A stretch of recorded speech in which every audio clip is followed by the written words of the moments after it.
Welcome, fellow wanderer of Gotham's eternal night, to a meditation on inheritance and sorrow, on the particular darkness that passes through bloodlines like a whispered promise no one intended to keep. Tonight we trace the Wayne family curse, not the curse of magic or myth, but something far more real and far more patient. A curse made of grief and good intentions, of love that could not protect what it most cherished, of wealth that purchased everything except peace. So, settle in, let the city's rain find its rhythm against old stone, and allow yourself to drift as we begin at the beginning, before the alley, before the symbol, before the legend consumed the man. There is a version of Gotham City that existed before the darkness became permanent, a city that believed, however naively, in the possibility of its own redemption. That city was not without crime or corruption, it had never been without either, but it retained a quality that the later Gotham would entirely lose. It retained the ability to imagine itself becoming something better.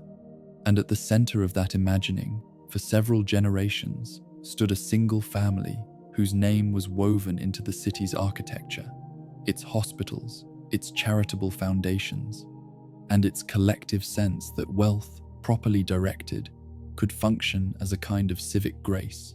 The Wayne family had been part of Gotham since the city's earliest days, their history intertwined with its growth from a modest harbor settlement into a sprawling metropolitan complex that seemed always to be teetering on some invisible edge between greatness and collapse. They were industrialists first, in the manner of their era, men who had recognized opportunity in the city's expansion and had converted that recognition into fortunes that subsequent generations inherited, along with the responsibility of deciding what such fortunes were for. Some of those generations spent their inheritance carelessly.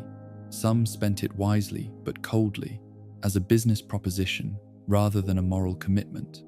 But the line of Waynes that culminated in Thomas and Martha Wayne represented something that Gotham rarely produced and almost never managed to keep.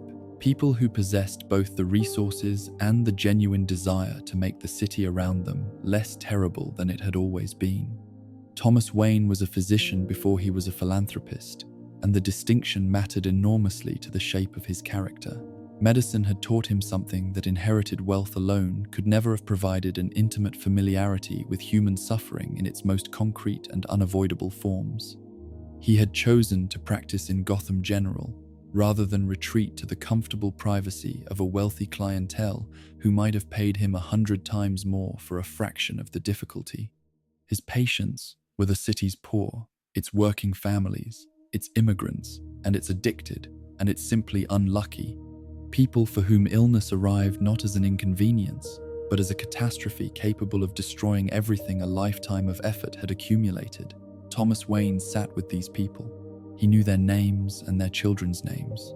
He understood that the city's medical crisis was not a problem of insufficient knowledge or inadequate technique, but a problem of access, of the fundamental inequality that placed life-saving treatment beyond the reach of those who needed it most. This understanding drove the charitable work that would eventually come to define his public identity as thoroughly as his medical practice defined his private one. The Thomas Wayne Foundation, named not for vanity, but because Gotham's philanthropic community had established naming conventions that made anonymous giving practically impossible, directed resources toward the city's healthcare infrastructure, with a precision and generosity that set it apart from the performative charity that characterized most wealthy Gothamites' public giving. Thomas built clinics in neighborhoods where no clinic had ever existed. He funded research into diseases that disproportionately affected the city's poorest communities, the ones that received neither the attention of profitable pharmaceutical development nor the sympathy of a public that preferred to imagine illness as something that happened to people unlike themselves. He established scholarship programs that trained Gotham-born physicians and sent them back into the communities that had produced them, understanding that sustainable change required roots rather than intermittent infusions of outside attention. Martha Wayne was a different kind of force entirely, and the combination of her energy with Thomas's methodical compassion produced a philanthropic enterprise that was genuinely greater than either of them alone. Born Martha Kane, she came from one of Gotham's oldest aristocratic families, a lineage that predated even the Waynes in the city's social hierarchy, and that had produced generations of women who were expected to channel their considerable intelligence into the management of household affairs and the careful cultivation of social connections that translated, over time, into political influence, exercised at one remove from public view. Martha had absorbed these lessons and then, characteristically, had decided to apply them to ends her family had not anticipated. She understood the social machinery of Gotham's elite better than anyone, understood which relationships mattered and which were merely decorative, understood how to navigate the complex and frequently contradictory demands of a class that professed values it consistently failed to practice. She used this understanding not to advance her family's social position. That position was already as elevated as Gotham society offered, but to leverage it in service of causes that her peers often found inconvenient. She sat on the boards of the city's cultural institutions and used those positions to direct resources toward programming that served communities those institutions had historically ignored. She cultivated relationships with Gotham's political leadership, not to obtain favors but to extract accountability, to remind the men who ran the city that the Wayne family's continued social endorsement was contingent on at least the appearance of responsible governance. Wayne Manor, the physical seat of all this activity, stood on a ridge overlooking Gotham with the confident permanence of something that had always been there and expected to remain indefinitely. It was not a beautiful building in any conventional sense. It was too large for beauty, too imposing for warmth, too thoroughly invested in projecting the authority of accumulated generations to concern itself with the merely aesthetic. But it had a quality that Gotham's newer architecture entirely lacked, which was the quality of genuine history, of walls that had absorbed decades of lived experience and reflected it back at the people who moved through them. Thomas and Martha had not significantly altered the manor from the form in which Thomas had inherited it. They had filled it with the evidence of their enthusiasms, books, art collected for meaning rather than investment value, the accumulated correspondence of two people who took their responsibilities seriously enough to answer every letter personally. But the bones of the house remained, those of the Victorian industrialist who had first built it, a man who had wanted future generations to understand that the Wayne family was not going anywhere. There was a tension at the heart of everything the Waynes represented that their contemporaries largely failed to perceive, and that would become, in retrospect, the first evidence of the curse that their name carried. The tension was this, that their very goodness made them visible, and their visibility made them symbols. And symbols in Gotham had a way of attracting exactly the kind of attention that destroyed the things they were meant to represent. The Wayne family stood for the proposition that wealth could be a moral instrument, that the fortunate had obligations to those less fortunate, that a city was only as good as its commitment to its most vulnerable members. This was a genuinely radical position in Gotham's social landscape, where the prevailing understanding of wealth was that it represented the natural reward of superior qualities and therefore carried no particular obligations toward those who lacked it. The city that Thomas and Martha Wayne were trying to help was, it must be understood, a city that was actively resisting their help, not maliciously, not in any coordinated sense, but with the passive resistance of an organism that has adapted to its own pathologies and learned to regard them as normal. Gotham's corruption was not an aberration, but a feature. The police department, the courts, the municipal government, and the criminal enterprises that had purchased influence within all of them had achieved a kind of equilibrium that served enough powerful interests to sustain itself indefinitely. Into this equilibrium, Thomas and Martha Wayne introduced the disruptive force of genuine reform, and the city responded the way cities always respond to disruption, by producing, through the same social and economic mechanisms the Waynes were trying to address, the specific instrument of their destruction. Joe Chill was not a monster, he was a product. He was the inevitable human consequence of precisely the conditions Thomas Wayne had spent his career trying to alleviate poverty without prospect. desperation without outlet, the particular kind of moral erosion that occurs when a person has been failed by enough institutions that the concept of institutional obligation has ceased to mean anything. The economic policies that had hollowed out Gotham's working-class neighborhoods, the political failures that had defunded the social programs that might have interrupted the cycle of poverty that shaped Joe Chill's life, the institutional corruption that had made legitimate paths to stability inaccessible to the people who most needed them. These were exactly the conditions the Wayne Foundation was attempting to address. The cruelty of what was coming was not that it was random, but that it was logical, that the city the Waynes were trying to heal contained within it the mechanism of their undoing. In the autumn of the year that would end everything, Thomas and Martha Wayne moved through their lives with the quiet satisfaction of people who had found a way to make their advantages meaningful. Thomas continued his practice, continued his foundation work, continued the patient and methodical project of directing resources toward the city's most persistent wounds. Martha continued her board work, her social navigation, her careful cultivation of the relationships that translated private wealth into public influence. Between them, in the manner of people who have built something real together, there existed a warmth and a mutual regard that their public personas, the philanthropist and the socialite, could not fully contain or express. Their son Bruce was 9 years old that autumn. He had his father's seriousness and his mother's social intelligence combined in a child who was still in the process of discovering what those qualities would mean when assembled into a complete human being. He knew, in the way that children of attentive parents know things without being explicitly told, that his family's name carried obligations as well as privileges. He had been to the clinics his father funded and had watched Thomas speak to patients with the same attention and respect he brought to every conversation. He had sat in on his mother's board meetings and observed the particular way she listened completely, strategically, remembering everything before she spoke. He was learning what it meant to be a Wayne. He was learning what it meant to carry a name that the city associated with the proposition that things could be better than they were. He had not yet learned what it cost. The Wayne family's legacy, considered from the distance of everything that followed, has a quality of heartbreaking completeness to it. Thomas and Martha Wayne built exactly what they intended to build: an infrastructure of care, a network of institutions designed to address the city's most persistent failures, a philanthropic tradition sustained by genuine conviction rather than social performance. They were, within the limits of what any two people with one lifetime can accomplish, genuinely good.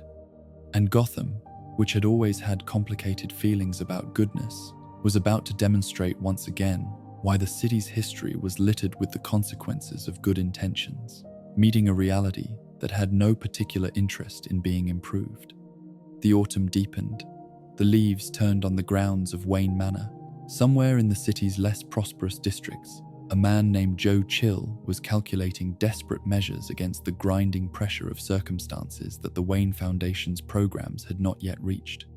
And in the study of the manor, a 9-year-old boy was reading adventure stories about heroes who fought for justice and wondering, in the uncomplicated way of children who have not yet encountered the cost of such things, what it would be like to do something that mattered. The stage was set. The instruments of catastrophe were in position. The Wayne family's long story of good intentions was approaching the night when it would be transformed permanently and irrevocably into something else entirely. Something that would outlive Thomas and Martha Wayne by decades, that would wear their son's grief like armor, that would reshape Gotham in ways they could never have intended and would certainly never have wanted. The curse had not yet been sealed, but it was waiting, patient as Gotham stone, in the shadows of a city that had always known how to wait. The night of the murder began with a story about a hero in a mask.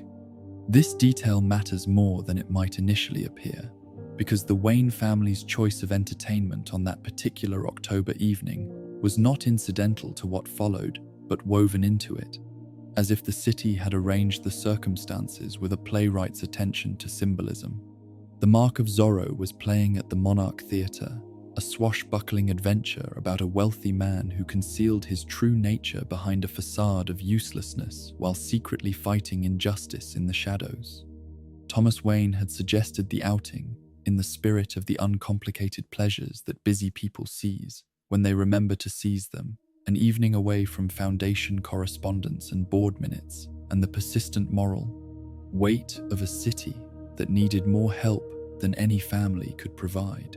Martha had agreed, with the warmth of someone who understood that her husband needed, occasionally, to simply be a father taking his son to the pictures rather than a philanthropist calculating the most effective deployment of charitable resources. Bruce had loved the film with the complete and unself-conscious enthusiasm available only to children who have not yet learned to moderate their responses to stories about people doing brave things. He had watched Zorro's dual life, the dissolute nobleman above, the masked avenger below, with the fixed attention of a child whose imagination was already oriented toward questions of justice and its instruments. He had asked his father, on the way out of the theater, whether real people could be like that. Thomas Wayne had smiled the smile of a man who found his son's seriousness both charming and faintly worrying, and had said something gentle and non-committal about how real people usually found other ways to help. It was the last conversation they would ever have. The route home through Park Row was Thomas's suggestion, a shortcut through a neighborhood that sat at the uncomfortable border between Gotham's commercial district and the residential areas, where the city's poverty became most visible. It was not a route the Waynes would normally have taken, and the reasons for taking it that evening were entirely mundane.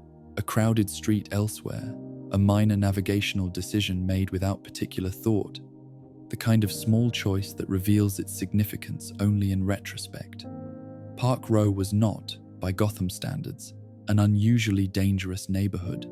It was simply a neighborhood that had not yet received the attention of the Wayne Foundation's outreach programs, a place where the gap between the city's stated values and its actual conditions was visible in the condition of the buildings and the faces of the people moving through the evening cold. Joe Chill had been in that neighborhood for reasons of his own, reasons that bore no relationship to the Wayne family, and everything to do with the particular desperation that had been accumulating in his life for longer than he could precisely remember. He was not a professional criminal in any meaningful sense, not a man who had chosen crime as a career, or who possessed the organizational sophistication that distinguished Gotham's established criminal enterprises from its casual opportunists. He was a man in a bad situation making a bad decision, compressing the complex arithmetic of poverty and limited options and immediate need into the blunt simplicity of a gun. The weapon itself was old and poorly maintained, the kind of firearm that circulated through Gotham's desperate economy in the same way that other scarce resources circulated from hand to hand, through transactions conducted in the shadow of legitimate commerce, each exchange representing another small failure of the systems that were supposed to make such transactions unnecessary. He saw the Waynes the way that desperate people see the obviously fortunate, with the particular clarity of someone for whom the distance between their circumstances and others is a physical sensation rather than an abstract awareness. Thomas Wayne's coat was well made. Martha Wayne's jewelry caught the lamplight in ways that communicated value even to someone who knew nothing about jewelry. The child between them was clean and well-fed, and carried himself with the unconscious ease of a person who had never had serious reason to doubt his own safety. Joe Chill saw all of this in the seconds before he acted, and what he saw was not a family, but a solution to a problem that had been pressing against him for weeks. What happened next took very little time. Joe Chill stepped from the shadows of the alley, with the gun already raised, and his demand was the familiar, almost ritual language of street robbery, the wallet, the jewelry, the compliance that would allow everyone to go home intact. Thomas Wayne's first response was the instinctive response of a man whose entire professional life had been organized around the protection of the vulnerable. He moved, without thinking, to place himself between the threat and his family, his body enacting a protection that his rational mind had not yet had time to consciously authorize.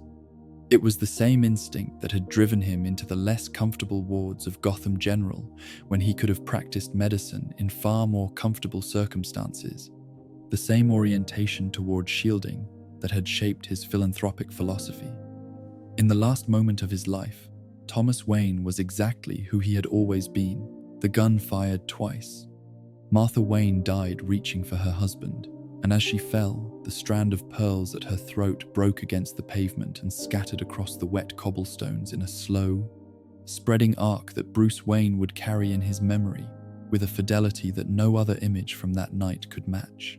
Not the gun, not Joe Chill's face, not his father's coat crumpling as he fell, but the pearls rolling in the lamplight, coming to rest in the gaps between the stones, as if they had always belonged to the street and had only briefly been borrowed for the evening. The image would surface in Bruce's dreams for the rest of his life, arriving without warning in the unguarded hours before sleep, as precise and terrible as the moment it encoded. Joe Chill ran, and Bruce Wayne was left alone in an alley with his parents, and the knowledge that had just been permanently installed in him, the knowledge that would never afterward be entirely absent from any thought he had, any decision he made, any relationship he attempted, that the world was not safe, that goodness was not protection, that the most careful and genuinely benevolent people he had ever known had been unable to prevent a man with an old gun from unmapping everything. He was 9 years old. He knelt between his parents in the manner of a child who has not yet accepted what his eyes have registered, his hands moving between them with the helpless practicality of someone attempting to undo something that cannot be undone. The October cold was specific and physical, finding the gaps in his clothing, making itself known in the way that physical sensation inserts itself into trauma, not as comfort or distraction, but as an additional layer of reality imposed upon a mind already overwhelmed by the reality it already possessed. The sounds of the city continued around him, indifferent and continuous, the ordinary noise of Gotham's evening, entirely uninterrupted by the event that had just divided his life into a before and an after that no subsequent experience would ever bridge. Alfred Pennyworth found him there. The precise details of Alfred's arrival and the moments that immediately followed have never been fully recorded. Alfred was not a man who documented his own responses to crisis, and Bruce Wayne's memory of those minutes was fragmented in the way that extreme trauma fragments memory, preserving certain images with terrible clarity while losing the connective tissue between them. What is known is that Alfred arrived, that he did what was necessary in the immediate practical sense, and that he stayed. That last fact, the staying, would prove to be among the most consequential decisions in the history of a family that had made many consequential decisions. Alfred Pennyworth chose, in that alley, not to treat his role as a professional obligation with professional limits, but as something else, something that had no precise name, but that he would discharge without qualification for the remainder of his life. He brought Bruce home to Wayne Manor, and the house that had been built across generations to project permanence and stability received the broken remnant of the last Wayne who would inhabit it in the way it had been intended to be inhabited, as a home rather than a fortress, as a place of gathering rather than a place of preparation. The vow came later that night. Bruce Wayne, alone in the study that had been his father's, made a promise to no one he could name, and to everyone he had lost simultaneously. He would declare war on crime. He would spend his life, however long it turned out to be, directed, however entirely it required, ensuring that no other child knelt in a wet alley at the center of a loss so large that it could not be fully apprehended in a single moment or a single lifetime. The vow was made in the language available to a 9-year-old, which is to say it was made in the language of absolute conviction, uncomplicated by the awareness of what fulfilling such a conviction would actually require or cost. Children make promises they cannot keep, not because they are dishonest, but because they have not yet accumulated sufficient experience with the gap between intention and execution, between what love demands and what any single human life can provide. This vow was the first manifestation of the curse. Not the murder itself, the murder was the mechanism, the delivery system, but the vow, the response to the murder, the conversion of grief into an obligation so total that it foreclosed every other way of being in the world. Thomas and Martha Wayne had spent their lives trying to make Gotham better and had died in the attempt. Their son, in his grief, had made a promise that required him to spend his life doing the same thing with the same ultimate result, because the city that had consumed his parents was not going to be solved by any instrument that any human being could bring to bear upon it, no matter how total their commitment or how extraordinary their capabilities.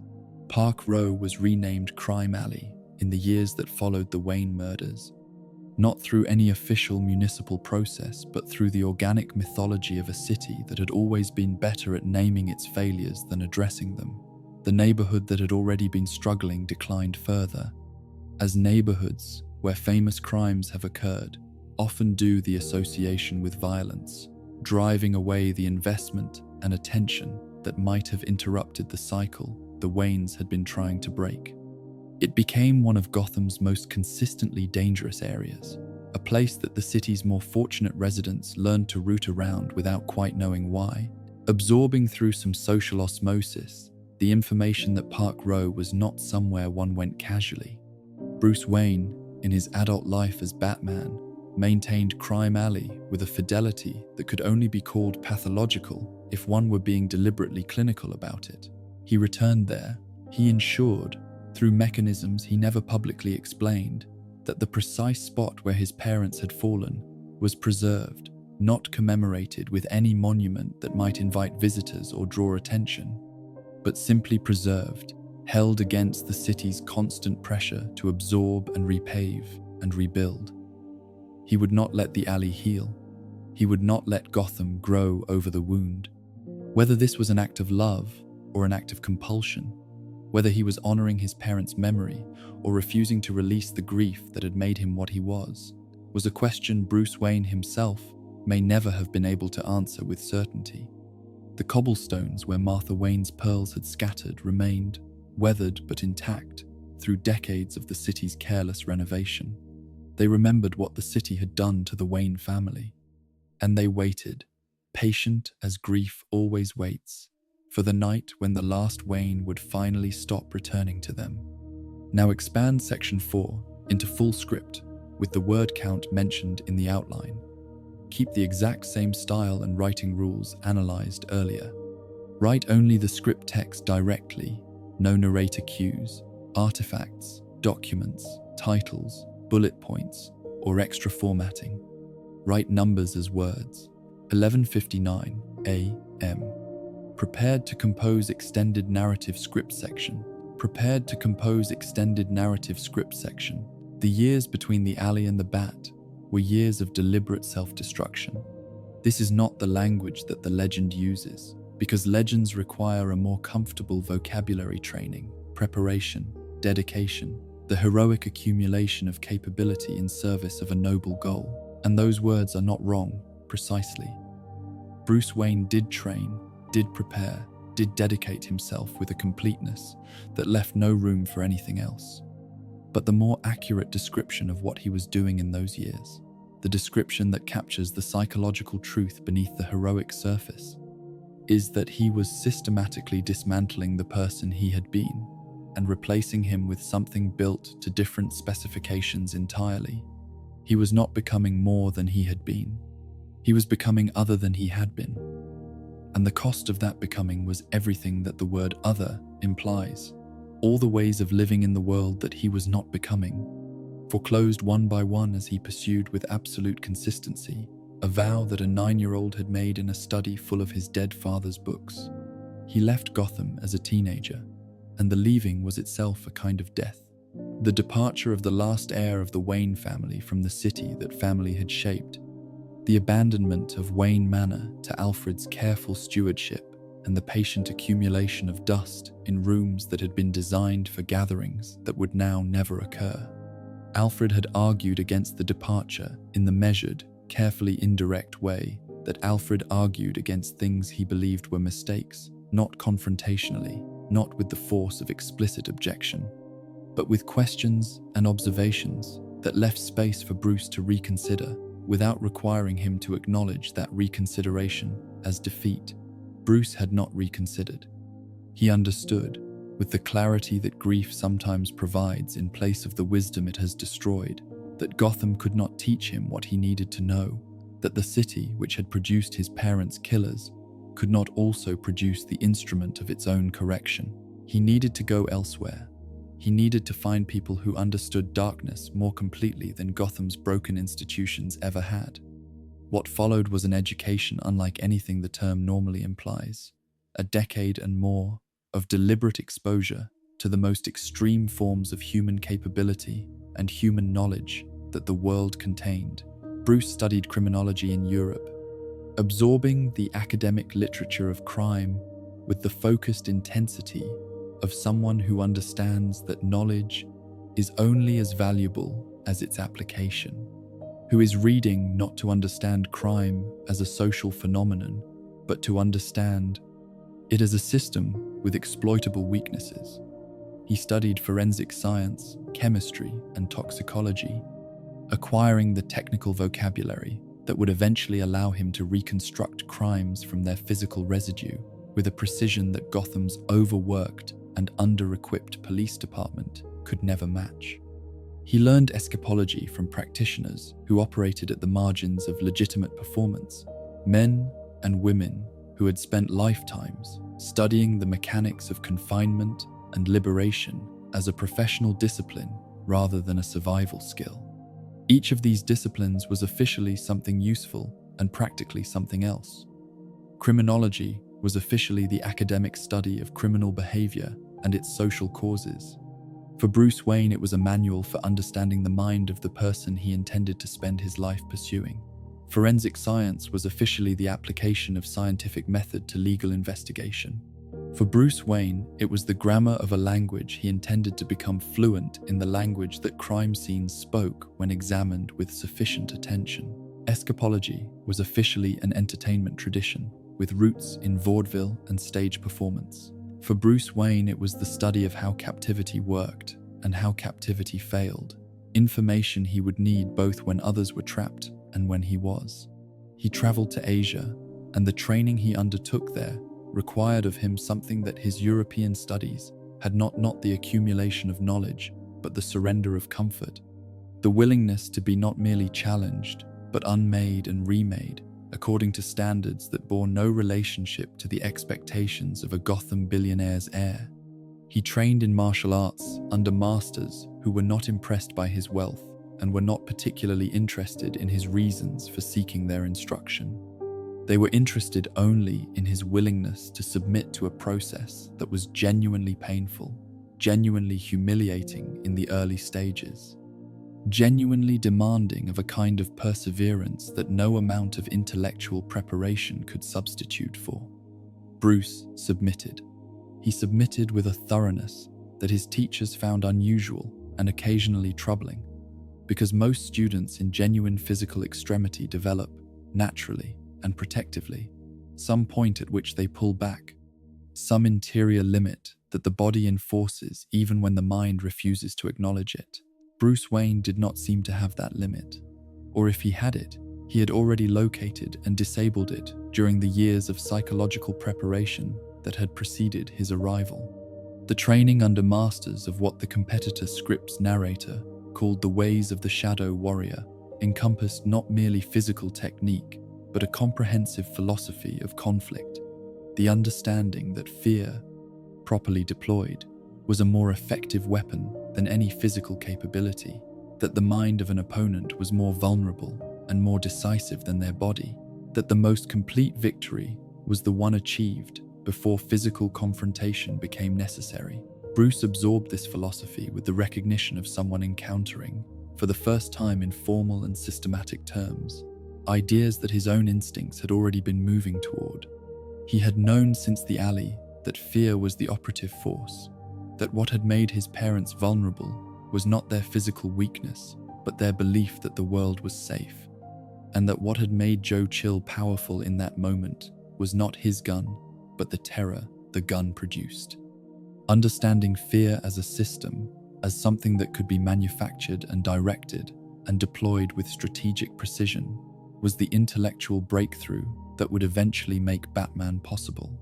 He defeated people who should not have been defeatable, advancing through training hierarchies that were not designed to be advanced through quickly, earning the respect of practitioners who did not give respect as a social courtesy, but only as an acknowledgement of demonstrated capability. The defeat of Kirigi's most accomplished students, the defeat of individuals who had devoted their entire adult lives to the disciplines Bruce was still learning, was recognized by his teachers as evidence of something beyond ordinary talent or extraordinary dedication. It was evidence of the particular quality that extreme trauma sometimes produces in people who survive it without resolution, a willingness to endure pain that others cannot endure, not because of superior physical tolerance, but because the calculus of suffering had been permanently altered by an experience that made ordinary pain feel negligible by comparison. What Bruce Wayne was doing in those training grounds, in those mountain strongholds and monastic practice spaces, was not becoming stronger. He was becoming harder, which is a different thing entirely, and the distinction would matter for everything that followed. Strength can coexist with vulnerability. Hardness is achieved precisely by eliminating vulnerability, by identifying every point at which a person can be reached and touched and hurt, and systematically sealing those points against intrusion. By the time Bruce Wayne was ready to return to Gotham, he had achieved a form of hardness that was extraordinary and useful and deeply, irreversibly costly. The respect his fellow students accorded him was the respect given to a dangerous weapon rather than a trusted companion, and this distinction between being respected as a thing and being loved as a person would characterize every relationship Batman attempted to sustain for the remainder of his life. Alfred Pennyworth had been receiving letters throughout these years, correspondence written in the careful, formal style of a young man who had learned to communicate information without communicating feeling, who reported his progress and his plans with the precision of a military dispatch and the emotional temperature of a legal document. Alfred had read these letters with the attention of someone who understood that what was absent from them was as significant as what was present, who recognized in their careful practicality the ongoing erasure of the boy he had carried home from an alley in his arms.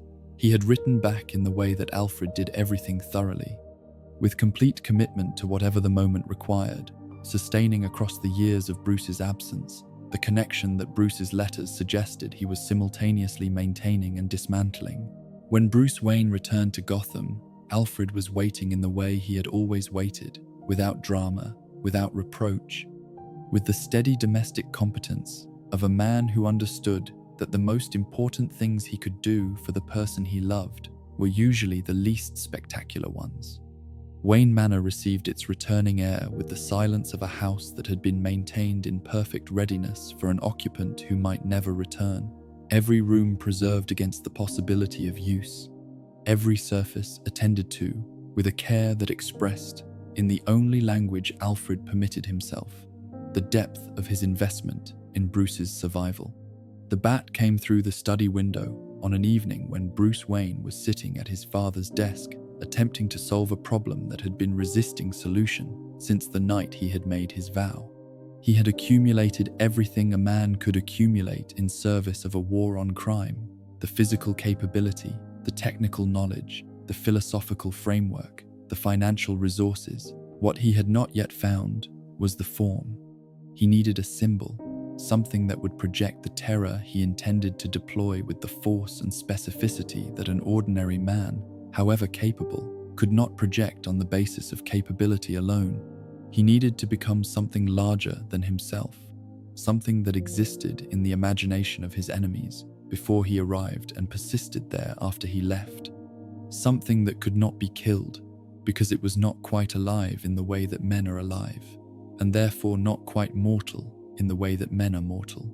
The bat that came through the window was injured and disoriented, a creature of the cave systems that ran beneath Wayne Manor, disturbed into daylight by some underground event, and drawn toward the light of the study with the helpless directional instinct of a creature whose navigational systems had been temporarily overwhelmed. It was large, as bats go, and dark, and its sudden presence in the study produced the involuntary physical response that bats reliably produce in human beings, the reflexive alarm of encountering something unexpected and membranous and fast in a confined space. And then, in the seconds after the initial alarm, something else, a recognition. Bruce Wayne looked at the bat and understood that his enemies were afraid of bats in the way that he had been afraid in the alley, in the instinctive, uncontrollable way that bypasses rational assessment and operates directly on the nervous system, and that a man who made himself into a bat would carry that fear with him wherever he went, would arrive already inside the minds of the people he was pursuing, would have won a significant portion of every confrontation before it began. He chose fear rather than hope as his symbol, and this choice was the second great expression of the curse. Thomas and Martha Wayne had chosen hope, the foundation, the clinic, the scholarship, the board meeting, the patient incremental work of trying to build something better than what existed. Their son, in his grief, chose fear. He chose the weapon that had been used against him and had destroyed everything he loved, and he chose it because it worked, because it was effective in ways that hope had proven not to be on the night it mattered most. The Batman, who emerged from Bruce Wayne's long education, was not the opposite of the violence that had created him. He was its continuation, redirected. The Batcave was excavated from the cave systems beneath Wayne Manor with the methodical thoroughness that characterized everything Bruce Wayne undertook, transformed from raw geological space into the infrastructure of a private war conducted beneath the foundations of inherited wealth and philanthropic legacy. Equipment was acquired, vehicles were commissioned. The technological apparatus of Batman's operations was assembled piece by piece in the darkness below the house his parents had built. Above, Wayne Manor maintained its surface, the grounds, the rooms, Alfred's immaculate domestic management, the public face of a family seat whose heir had returned from his travels, somewhat eccentric and entirely uninterested in the social expectations of Gotham's aristocratic community.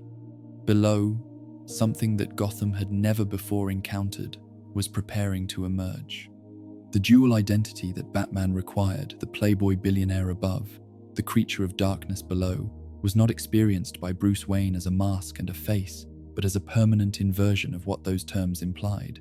Bruce Wayne, the charming and dissolute public figure who attended galas and made unconsidered remarks and cultivated the reputation of a man whose considerable inheritance had not been accompanied by any particular seriousness of purpose, was the performance. Batman was the truth.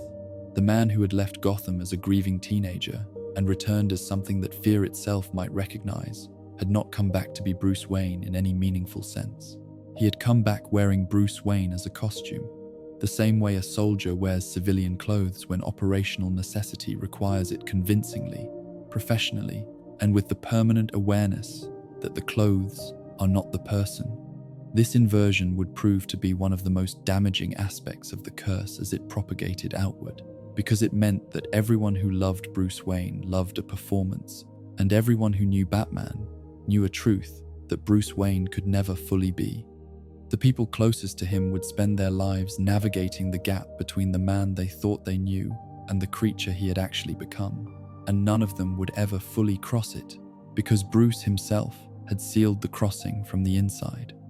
The first nights in Gotham were the beginning of everything that followed: the fear, the effectiveness, the escalation, the collateral damage, the decades of a war that could not be won and could not be abandoned, the slow consumption of everyone who came near enough to be consumed. Batman descended on Gotham's criminals with the force of something the city had never prepared for, something that operated outside every assumption the criminal community had developed about the nature of the threats it might face. He was more effective than conventional law enforcement because he was not constrained by conventional law enforcement's limitations. He was more terrifying than other criminals because he was not motivated by any of the things that made criminals predictable. He was, in the truest sense of a term, that Gotham would eventually apply to him with a mixture of gratitude and unease, a force of nature not natural at all. but functioning with the relentless impersonal consistency of something that did not tire, did not compromise, and did not stop. The education was complete. The curse had found its instrument, and Gotham, which had been failing to protect its most vulnerable residents since long before the Waynes had tried to help, was about to discover what happened when grief was given enough time, enough resources, and enough pain to become something that the city could no longer ignore. There is a particular quality to houses that have outlived their original purpose. Not abandoned houses, which wear their emptiness openly and make no claims about what they are, but houses that continue to be maintained, continue to be inhabited in the technical sense, continue to present to the world a surface of ordered domesticity, while the life that was meant to fill them has been replaced by something else entirely. Wayne Manor had this quality in the years after Bruce Wayne's return from his long education, and it had it in a way that went deeper than the usual melancholy of a large house occupied by too few people.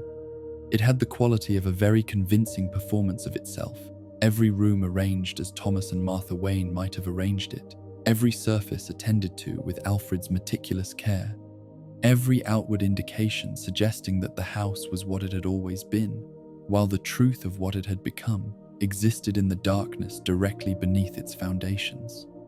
The manor had been built to be seen. This was not vanity in the petty sense, but architecture as civic statement, the deliberate positioning of a family seat on a ridge above Gotham, so that the house could function as a visible reminder that the city contained people who had chosen to invest themselves in its future. The Waynes who built it had understood that visibility carried its own kind of moral weight, that a house which could be seen from the city below was implicitly making a promise to the city below, and they had designed accordingly the stone facade, the long approach through grounds that required constant maintenance to project their apparent effortlessness, the windows that caught the light in ways that made the house glow at dusk, as if illuminated from within by something warmer than ordinary domestic life. Bruce Wayne did not substantially alter this exterior in the years after his return. He maintained the grounds, maintained the facade, maintained the public impression of a family home in the hands of its rightful heir, because the surface of Wayne Manor was as much a part of his operational infrastructure as anything that existed beneath it. The manor's visible continuity was the alibi that made everything else possible. The ordinary explanation for why Bruce Wayne was in Gotham, the conventional framework within which the unconventional reality of Batman could be hidden. Alfred maintained the fiction of domestic life with the same thoroughness he brought to everything, and the house cooperated in this fiction by continuing to look, from the outside, exactly like what it had always been. But inside, in the rooms that Thomas and Martha Wayne had filled with books and correspondence, and the accumulated evidence of lives spent in genuine engagement with the world, something had changed that no amount of careful maintenance could disguise for anyone who looked closely enough. The rooms were correct but not inhabited, preserved but not lived in, maintained in a condition of readiness for a kind of occupancy that was never going to occur. The study where Bruce had made his vow retained his father's books on their shelves, retained the desk at which Thomas Wayne had drafted correspondence that had changed specific lives in specific ways. But the desk now served different purposes. The surface where a physician philanthropist had written letters about clinic funding and scholarship criteria was now sometimes covered with the materials of Bruce Wayne's public performance, the documents and correspondence of a life being lived as cover rather than as itself. The manor was a mask, and it knew it, in the way that buildings absorb the psychological reality of the people who inhabit them, and eventually begin to reflect it back. Below the mask was the truth. The cave systems beneath Wayne Manor were geological fact rather than human design, ancient limestone formations shaped over millions of years by the movement of underground water, producing a network of chambers and passages that had existed long before the first Wayne had broken ground on the estate above them. The founding Waynes had known about the caves and had found them unremarkable, the kind of geological feature that large properties in this part of Gotham commonly possessed. useful perhaps for wine storage or as a source of local curiosity, but not otherwise significant. They had sealed the obvious entrances and paid the cave systems no further attention, building their house and their legacy on top of a darkness they had no particular reason to examine. Bruce Wayne had examined it thoroughly. The Batcave that he constructed within those ancient chambers was not a renovation of existing space, but a transformation of geological accident into deliberate purpose, the conversion of a natural feature into something that could not have occurred naturally, a space designed to support a war, equipped with the technological infrastructure of a private intelligence operation, organized around the specific requirements of a man who intended to pursue Gotham's criminal element with a completeness that no public institution had ever achieved or attempted. The cave was large enough to accommodate vehicles, and it did the various iterations of the vehicles Bruce Wayne commissioned over the years, each one representing the current state of his thinking about how to move through Gotham with the combination of speed and intimidation that Batman's operational requirements demanded. It housed laboratories where forensic analysis could be conducted with equipment that exceeded what the Gotham City Police Department possessed, where chemical compounds could be tested and biological samples could be examined with the precision and privacy that Batman's parallel investigations required. It housed a computer system whose capabilities expanded across the years of Batman's operation until it encompassed something that bore very little resemblance to its original function as an investigative tool and a great deal of resemblance to something else entirely, something whose implications for privacy and surveillance and the concentration of information in a single, unaccountable location, the city above, would have found deeply troubling if it had known such a thing existed beneath it. And it housed the trophies.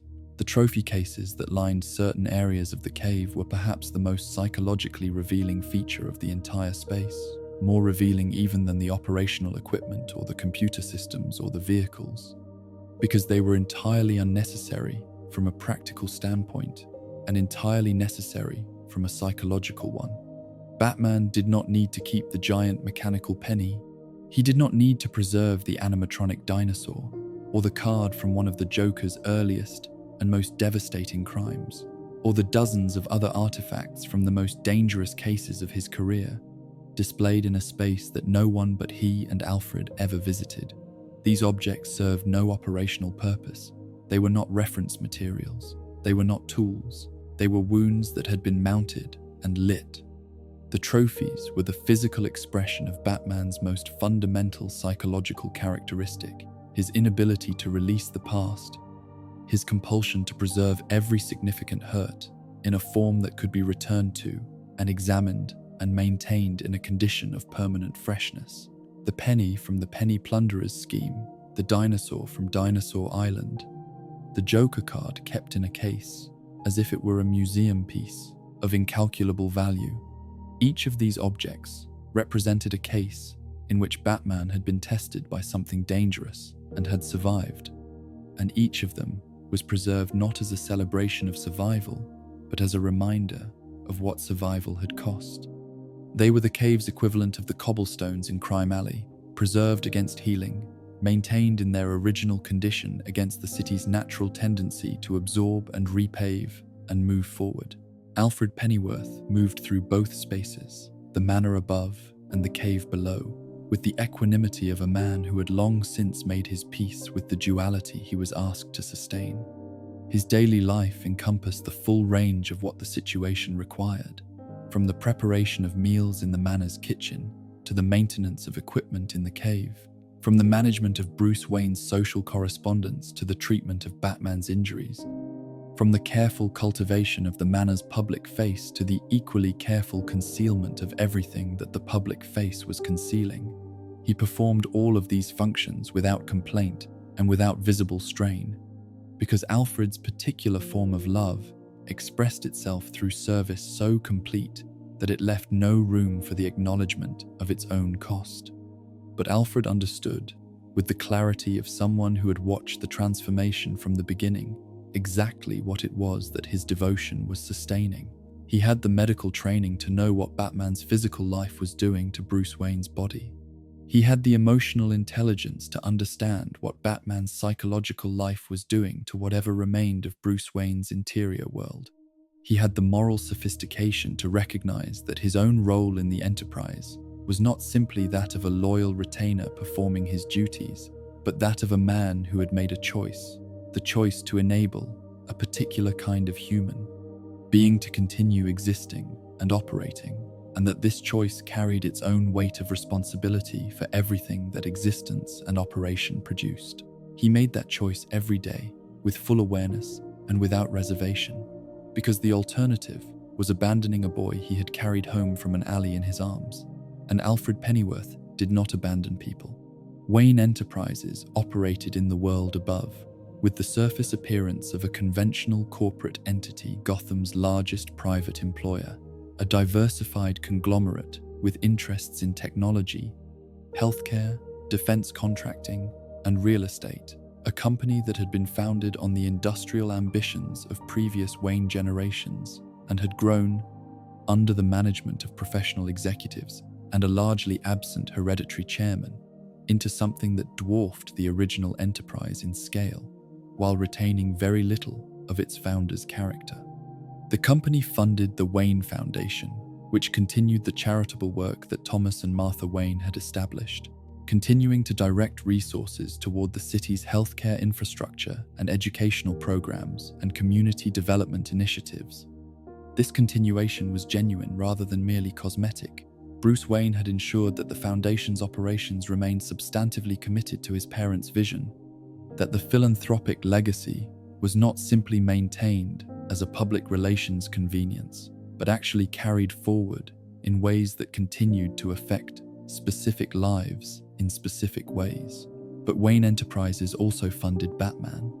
And this fact, the fact that Thomas Wayne's business legacy was the financial engine that powered his son's psychological crusade, was the most precise and devastating expression of the curse's internal logic.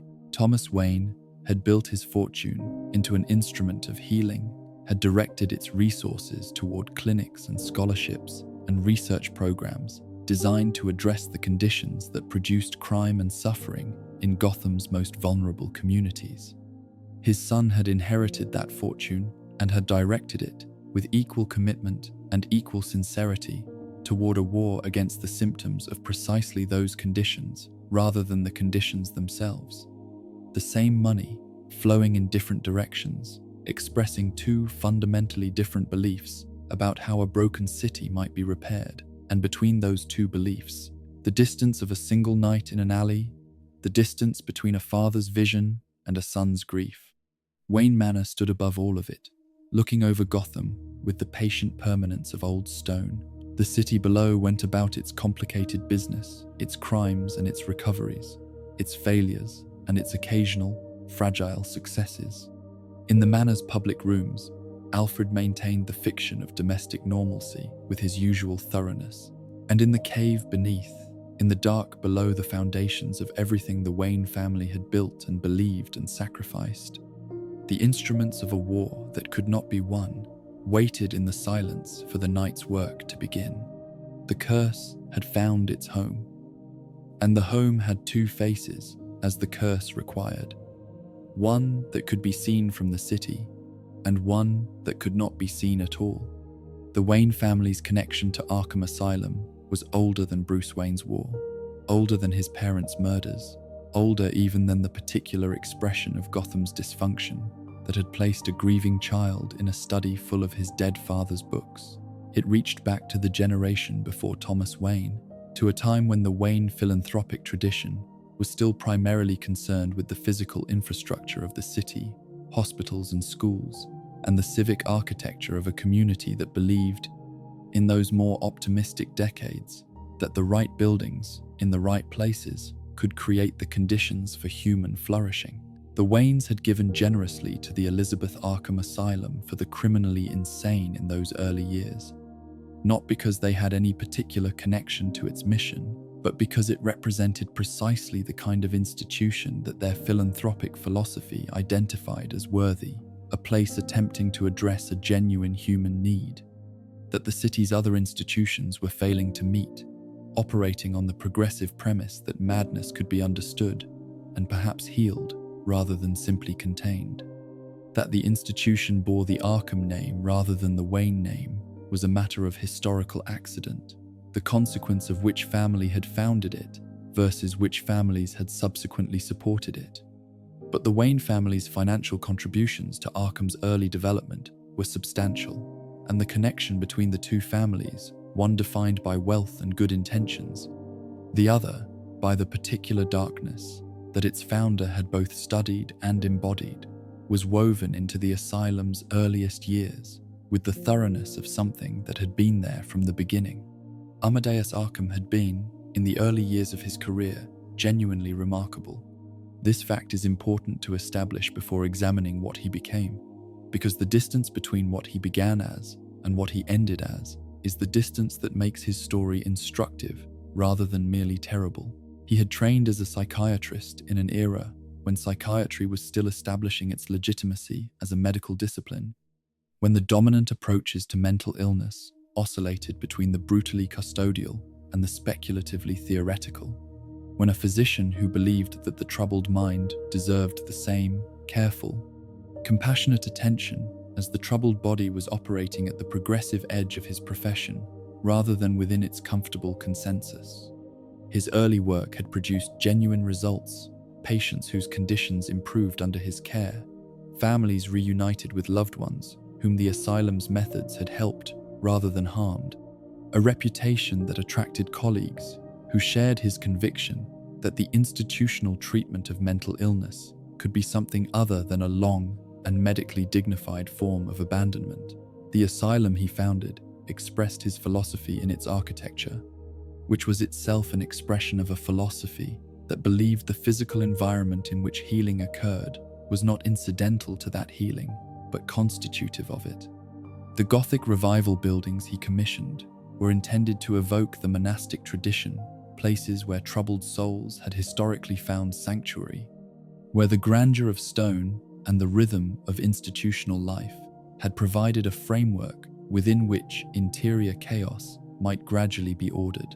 The spacious grounds, the individual rooms that preserved some approximation of dignity, the common areas designed to encourage the social interaction that Amadeus believed was essential to psychological recovery.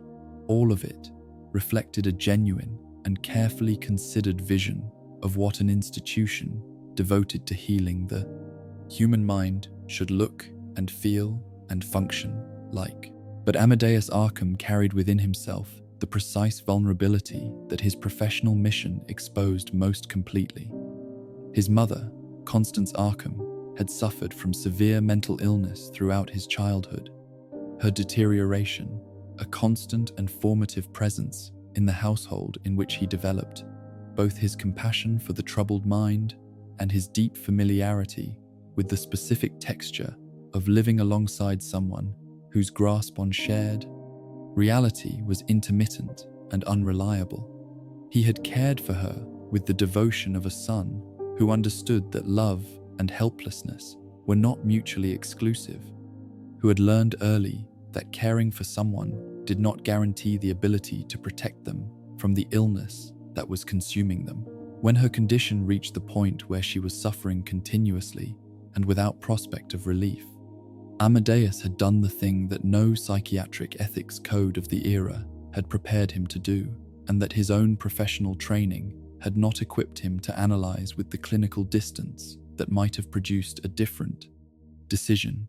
He had ended her suffering with the directness and the completeness of someone who had watched that suffering for long enough that mercy had become indistinguishable from necessity. He had never, afterward, been entirely certain that he had been right. The question had lived in him from that day forward, occupying the same psychological space that Bruce Wayne's alley occupied. In Bruce Wayne, a formative act performed under conditions of extremity that could not be undone and could not be fully justified and could not be released. The asylum Amadeus built was in some sense built over this question, an institutional monument to his commitment to finding better answers than the one he had been forced to provide for his own mother, to developing approaches to mental illness that would make such decisions unnecessary for those who came after him. Then Martin Hawkins arrived, and the question that had been living quietly in Amadeus Arkham since his mother's death was joined by something much louder and much more destructive. Hawkins was a serial killer whose crimes had brought him to Arkham's attention through the criminal justice system that had, by that point, established a working relationship with the asylum in which the boundary between medical facility and correctional institution was already beginning to blur in ways that Amadeus had not anticipated and could not reverse.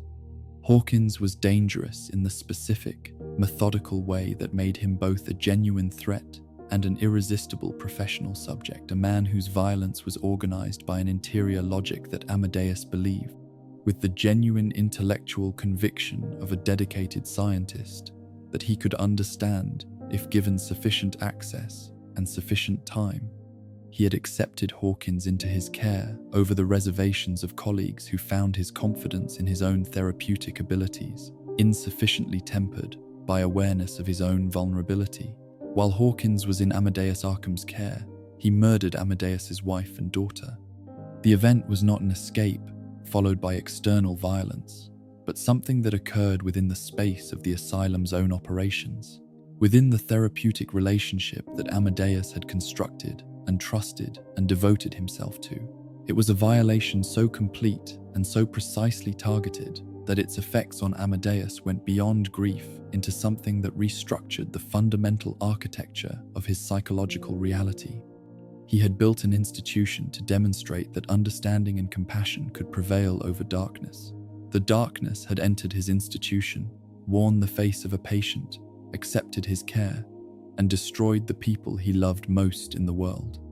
He descended into madness by stages, each stage visible to those around him and invisible to himself, in the way that genuine psychological deterioration is almost always experienced from the inside as a series of reasonable responses to unreasonable circumstances. He continued to work.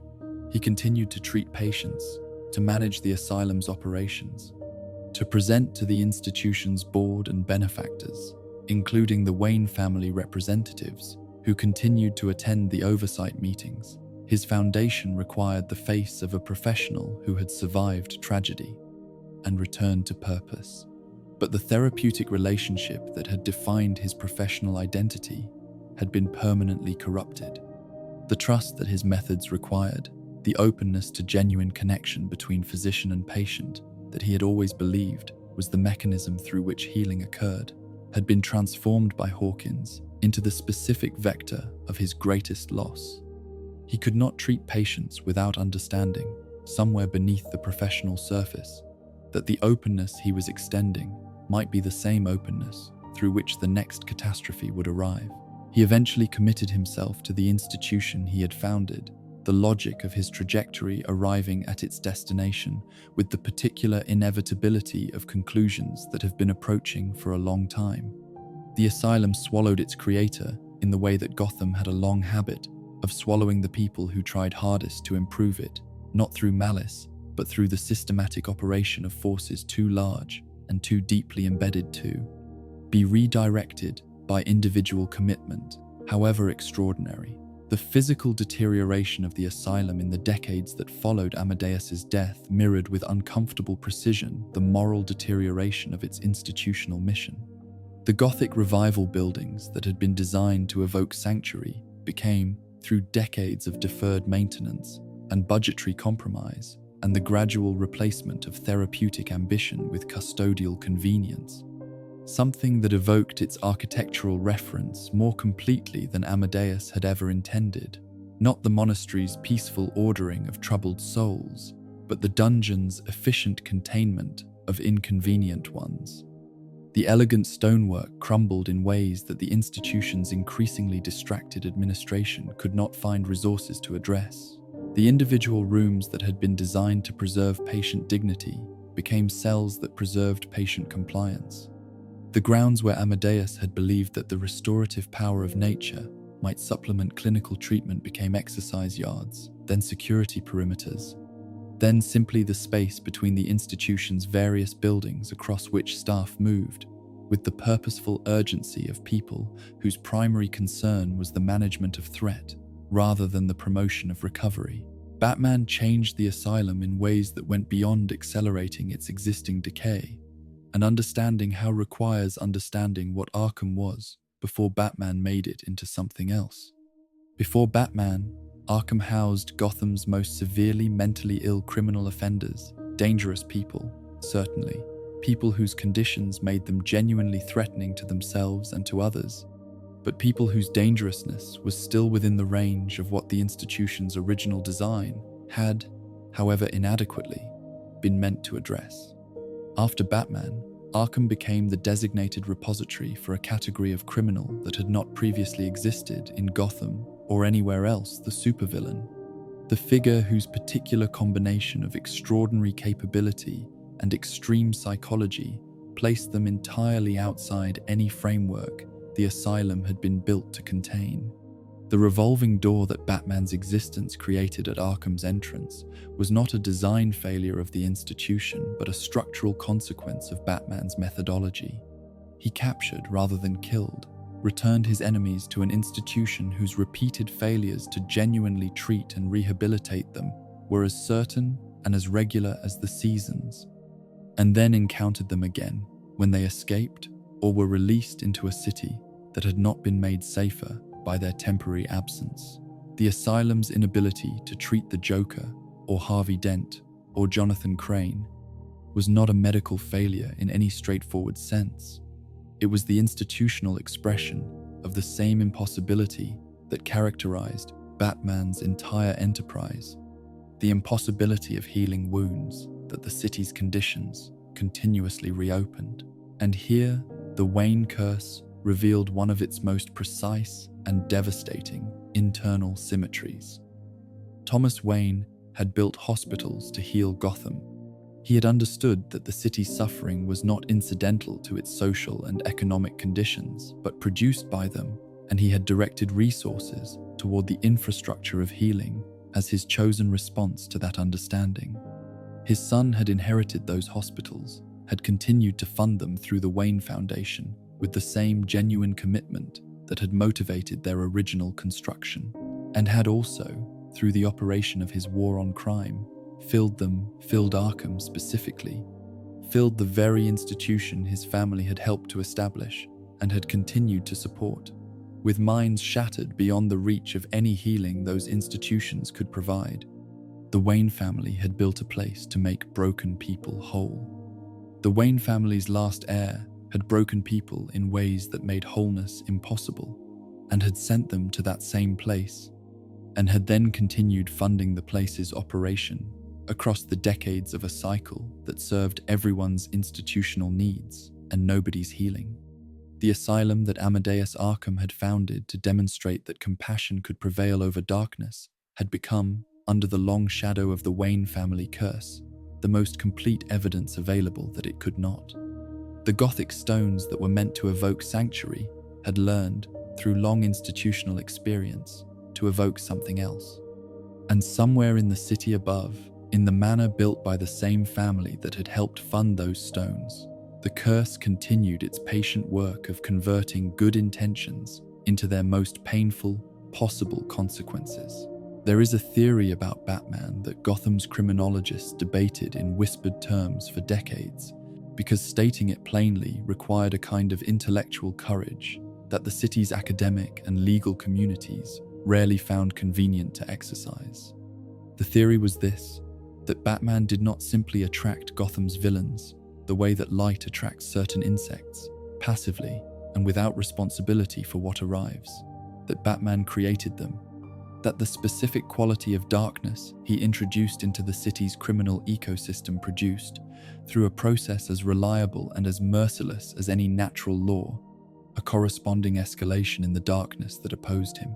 Each innovation in Batman's methodology generating a criminal response of precisely matching sophistication, each new tool in his arsenal calling forth a new adversary capable of turning that tool against its wielder.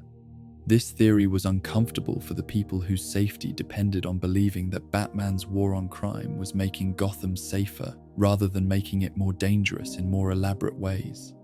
It was uncomfortable for Batman himself, to whatever extent Batman permitted himself the discomfort of such recognitions, but it had the quality that the most disturbing theories always possess, which is the quality of explaining too many things too neatly to be dismissed entirely.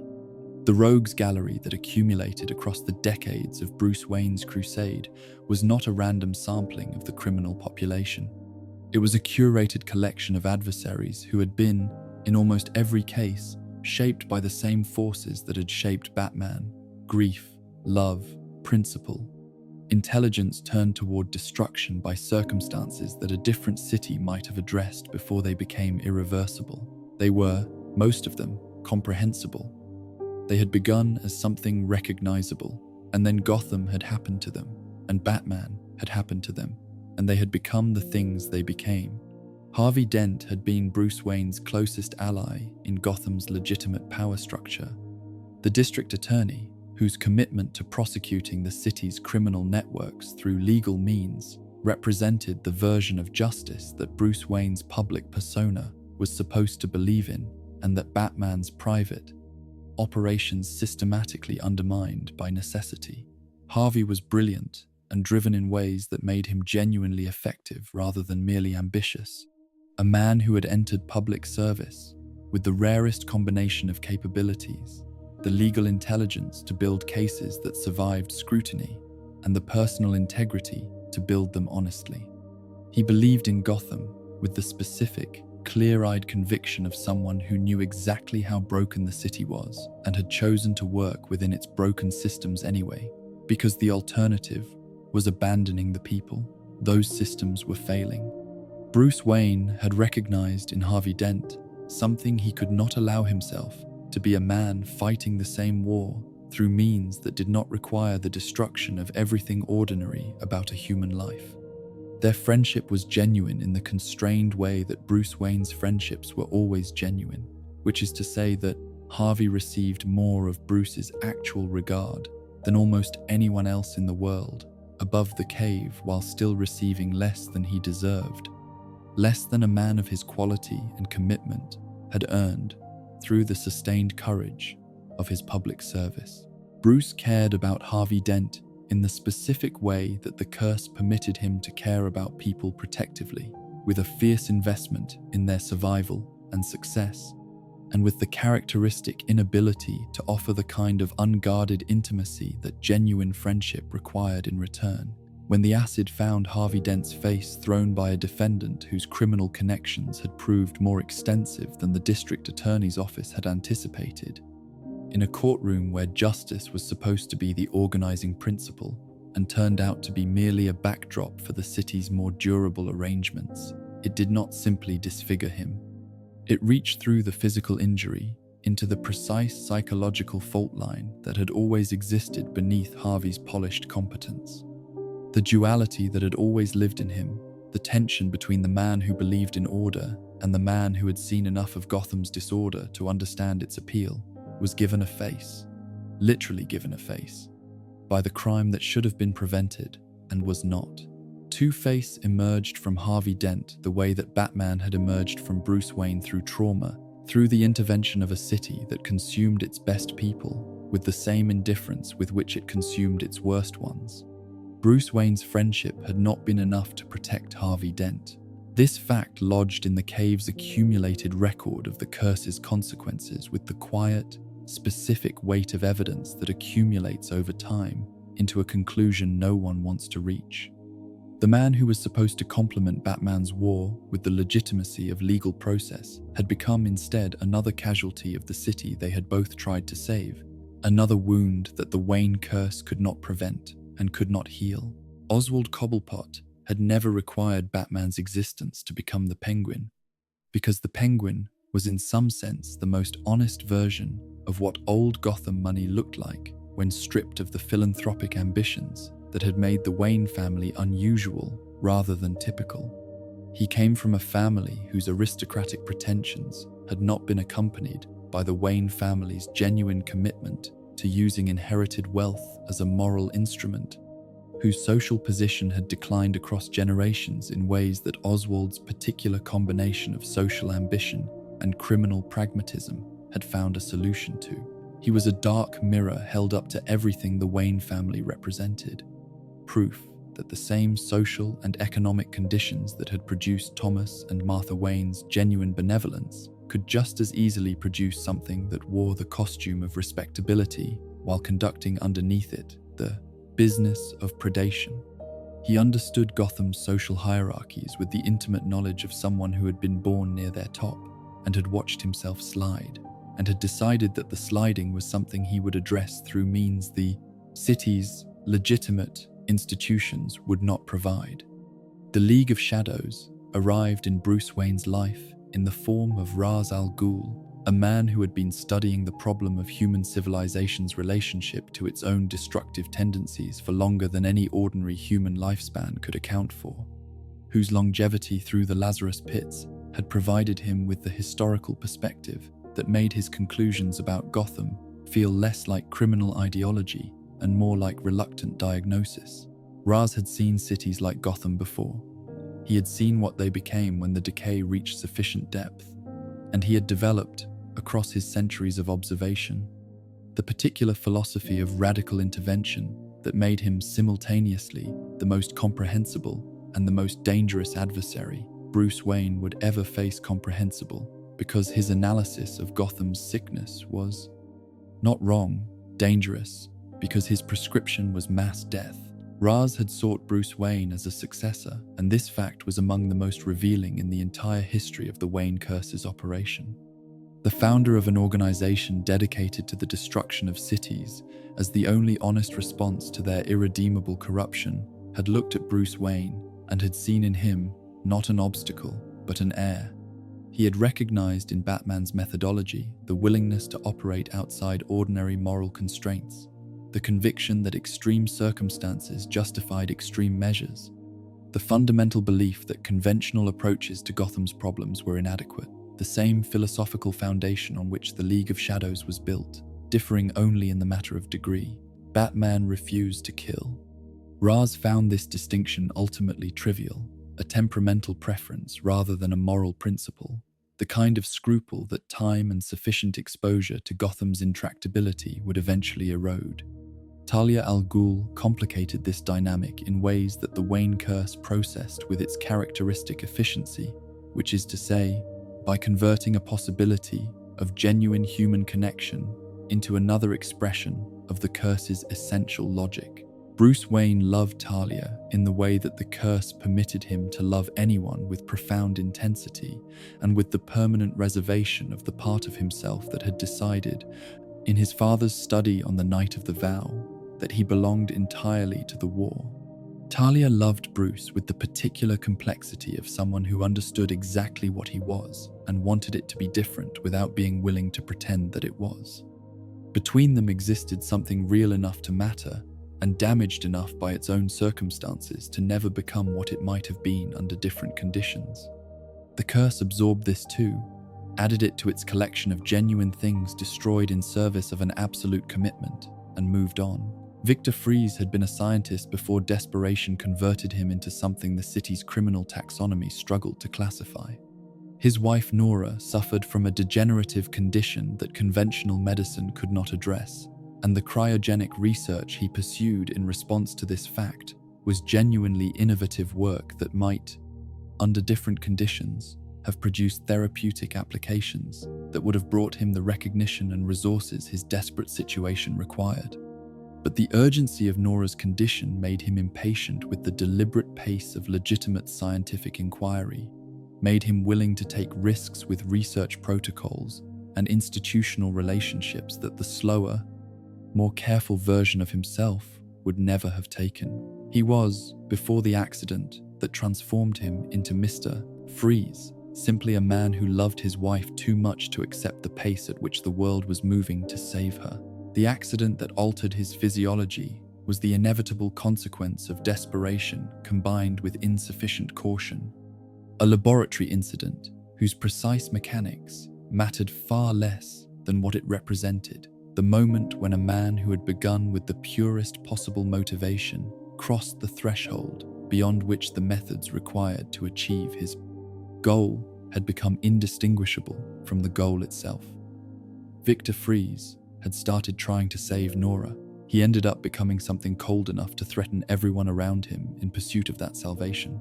And the irony that the narrator finds impossible to move past is this: that in seeking to preserve his wife through cryogenic suspension, he had frozen himself at the moment of crisis, had made himself unable to grow or change or be reached by the ordinary human warmth that might have found a different solution than the one his frozen logic kept returning to. He was the Wayne curse, expressed in a different register, not grief converted into war, but love converted into an instrument of harm, the best human motivation, producing, through Gotham's reliable alchemy, the worst human outcomes. Jonathan Crane had understood fear with an academic thoroughness that should have made him one of the most valuable psychiatric researchers of his generation. And the tragedy of his trajectory is precisely that it should have. His early work on phobic disorders was genuinely significant, offering theoretical frameworks for understanding the neurological mechanisms of fear responses that could have informed more effective treatments for the anxiety conditions that caused genuine suffering for large numbers of people who would never encounter Batman or Gotham's Rogues Gallery or any of the extraordinary circumstances that seemed to govern life in that city. He had the rare combination of intellectual capability and genuine curiosity that produced real scientific advancement rather than merely the appearance of it. But Crane had made the category error that his professional training should have protected him from and did not, which was the error of falling in love with his subject, rather than maintaining the professional distance that made the subject useful. He became fascinated by fear, not as a pathology requiring treatment, but as a phenomenon worthy of study for its own sake. And this fascination gradually displaced his interest in the people whose fear he had originally been trying to alleviate. Patients became data sources. Colleagues became obstacles.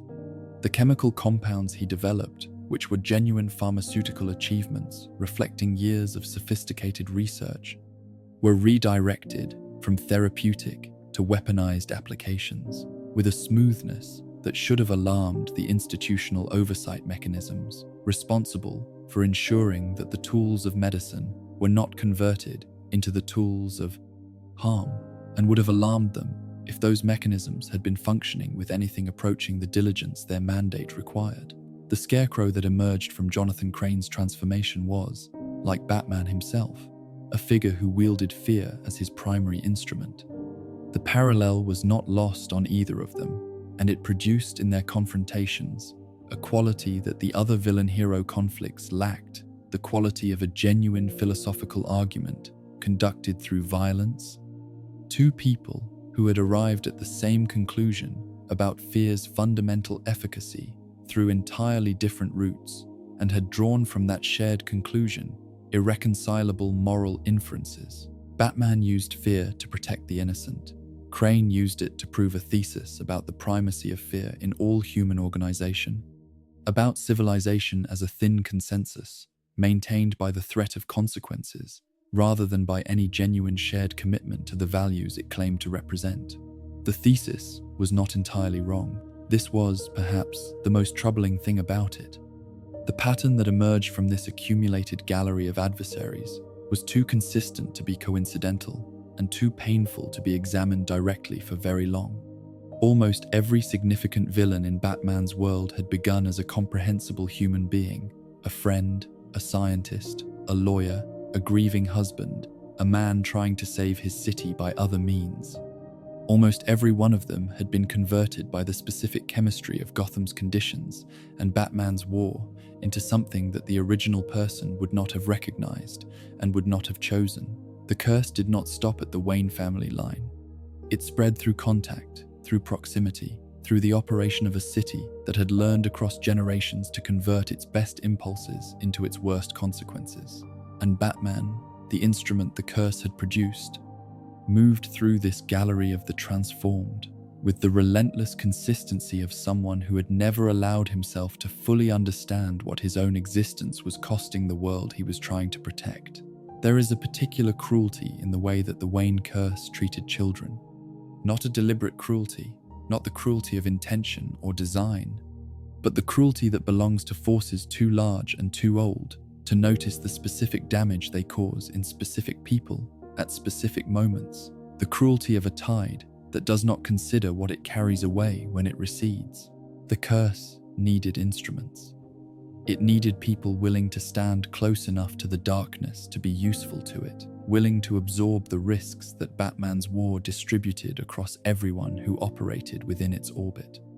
And it found these instruments with terrible regularity in young people whose own encounters with loss had made them legible to Bruce Wayne in ways that more fortunate people were not children who had already been damaged by Gotham in the specific way that the curse recognized as familiar, whose grief made them comprehensible to a man who had never successfully moved beyond his own. Bruce Wayne did not recruit his partners cynically. This matters, and the failure to acknowledge it would make the indictment of what followed less honest than it needs to be. He genuinely loved the young people he brought into his war, loved them with the fierce protective intensity that the curse had taught him to express as vigilance rather than vulnerability, as preparation rather than tenderness. He wanted them to be safe. He wanted them to be capable. He wanted, perhaps most desperately, to give them what Alfred had given him, the presence of someone who refused to abandon them to the consequences of their loss. That these desires were genuine did not make their consequences less devastating. It made them more so because it ensured that the people who were harmed by proximity to Batman's crusade were harmed by someone who had meant to help them, which is a different and in many ways more lasting kind of wound than harm delivered by indifference or malice. Richard Grayson came to Bruce Wayne's attention on the night that the Flying Graysons died, and the parallel was precise enough to function as a mirror held up to Bruce's own origin with uncomfortable clarity. John and Mary Grayson were acrobats, members of a traveling circus, whose act had been targeted by a protection racketeer named Tony Zuko, whose methods of persuasion extended to the sabotage of safety equipment. When financial negotiations failed to produce the results he required, they fell from the trapeze in front of an audience that included their young son Richard, who was 8 years old and watching from the wings. And the specific quality of the loss, the public nature of it, the violence of it, the complete absence of any possibility of intervention was close enough to Bruce Wayne's own formation to produce in him a response that bypassed the careful, emotional management he normally maintained and reached something closer to the unmediated truth of who he was. He took Richard in, he trained him, he made him Robin, the first Robin, the one against whose template all subsequent iterations would be measured and found to be variations on a theme that had been established in the specific collaboration between a damaged billionaire and a grieving child who each recognized in the other the particular loneliness of someone whose loss had made them illegible to the ordinary world.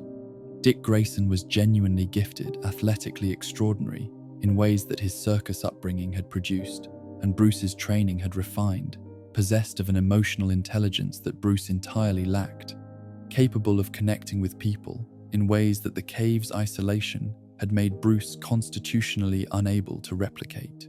He was, in many respects, the better version of what the Wayne Crusade was supposed to be, still motivated by genuine care for the innocent, rather than by the increasingly abstract imperatives of a war that had consumed its own original purpose. But Dick grew up, as children do, and growing up in Batman's orbit meant growing up against the specific gravity of a mentor whose model of what it meant to protect people was fundamentally incompatible with psychological health. The tensions that accumulated between them across the years of their partnership were not the ordinary tensions of a young person establishing independence from a parental figure, but the specific tensions of someone who had been trained as an instrument of another person's psychological necessity, beginning to understand that his own needs and his mentor's needs were not the same and were not always compatible. Dick Grayson eventually became Nightwing, not as a repudiation of everything Bruce had given him, but as an insistence on his own interpretation of it, a declaration that the mission could be carried forward by someone who had not been broken in the specific way that breaking was required to produce Batman, someone who retained the capacity for genuine human connection that the cave had methodically removed from Bruce Wayne.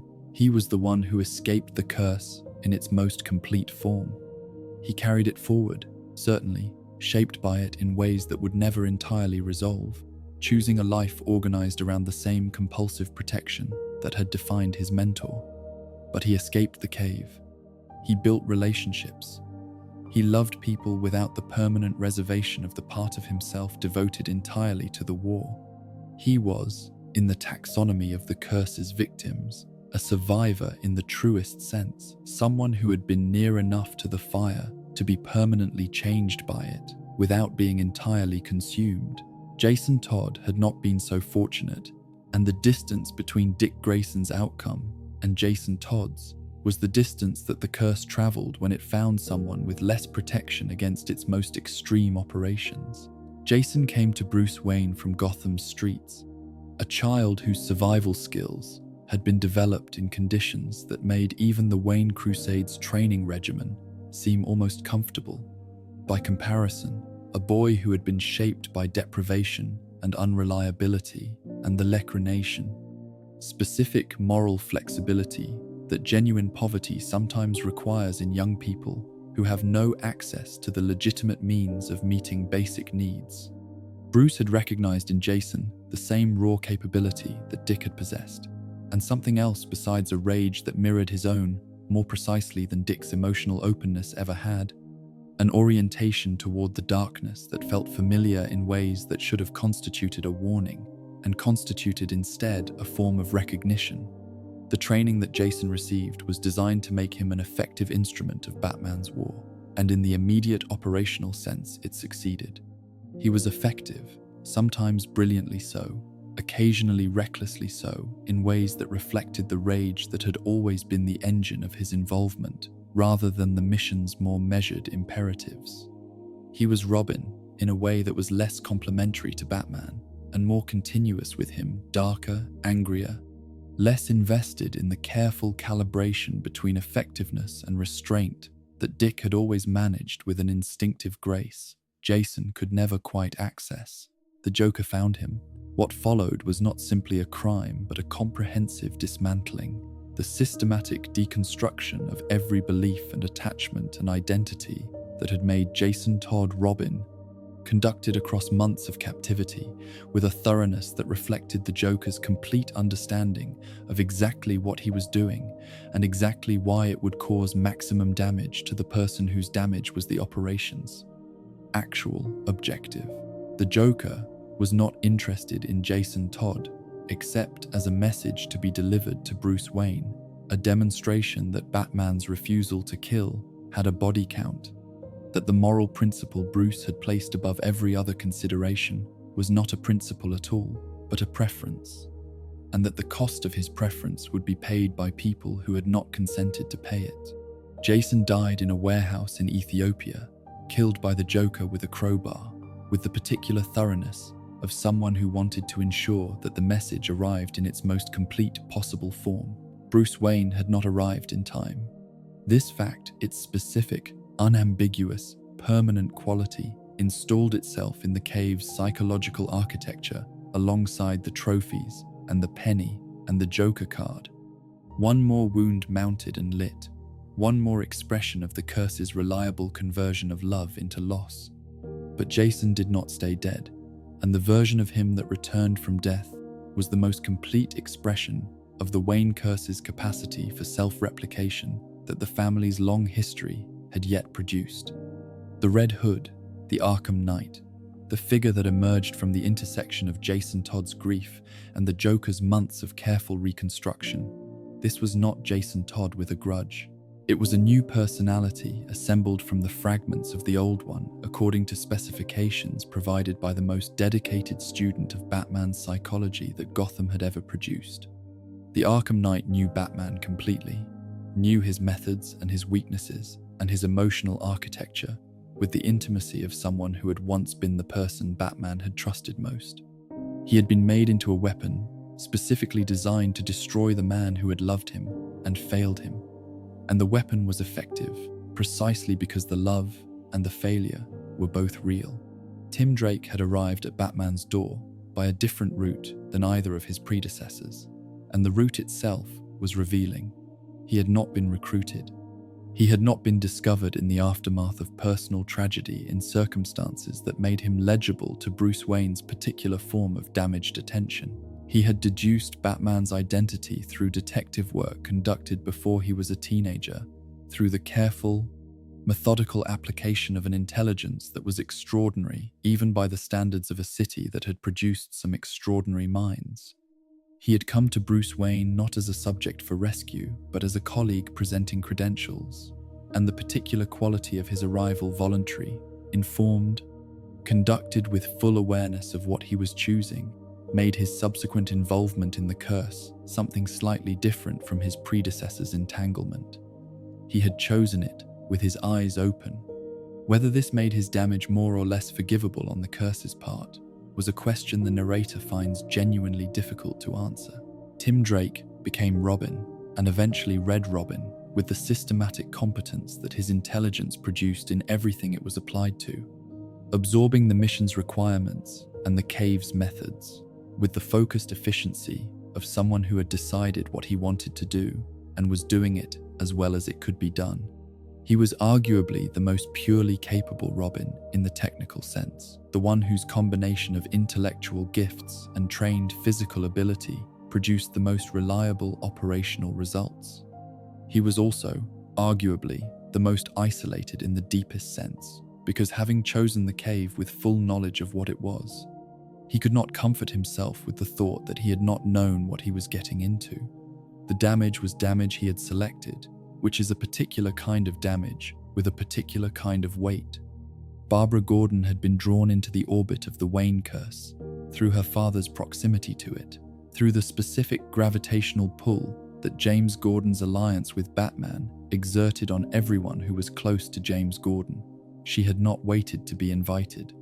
She had constructed the Batgirl identity with the independent determination of someone who had assessed the situation and concluded that her own capabilities were relevant to it, who had decided that the commissioner's daughter, being the commissioner's daughter, was an insufficient use of everything she was. She was brilliant and physically gifted and possessed of a moral clarity that the cave's operations frequently muddied but never entirely extinguished. And for the years of her active career as Batgirl, she was one of the most genuinely effective defenders that Gotham had ever produced. The Joker shot her on an ordinary evening in her father's apartment, not in the course of any operation or confrontation, but as a message, as a demonstration of a thesis about vulnerability and the limits of Batman's ability to protect the people he allowed into proximity with his war. The bullet that severed her spinal cord was not aimed at Barbara Gordon. Not really, it was aimed at James Gordon through Barbara and at Batman through James Gordon. A chain of harm designed to demonstrate that no one within Batman's orbit was protected by that proximity. That being near the Batman made a person not safer, but more specifically targetable by every intelligence that sought to cause him pain. She survived. She rebuilt. She became Oracle, and the particular shape of what she became was the Wayne Curse's most complete and most quietly terrible expression of what it did to the people it did not destroy outright. Unable to move through Gotham's physical landscape as she once had, Barbara Gordon became instead its informational landscape, the all-seeing intelligence at the center of Batman's operational network, the person who knew everything about Gotham's criminals and movements and patterns of threat, who monitored the city from a fixed point with the comprehensive attention that her physical circumstances now made possible in ways that her active career had not. She became, in the most literal possible sense, the eye that watched so that others could act. The disturbing poetry of this transformation is something the narrator cannot pretend not to notice. The Joker had physically confined her. The Wayne Crusade had then converted that confinement into infrastructure, had organized its operational requirements around the specific capabilities that her fixed position made possible, had in some sense built its most sophisticated intelligence apparatus on the foundation of an injury that the Crusade's own existence had made possible and perhaps inevitable. Oracle was extraordinary. Oracle was also a woman whose extraordinary gifts had been redirected by violence into a form that served other people's physical freedom rather than her own.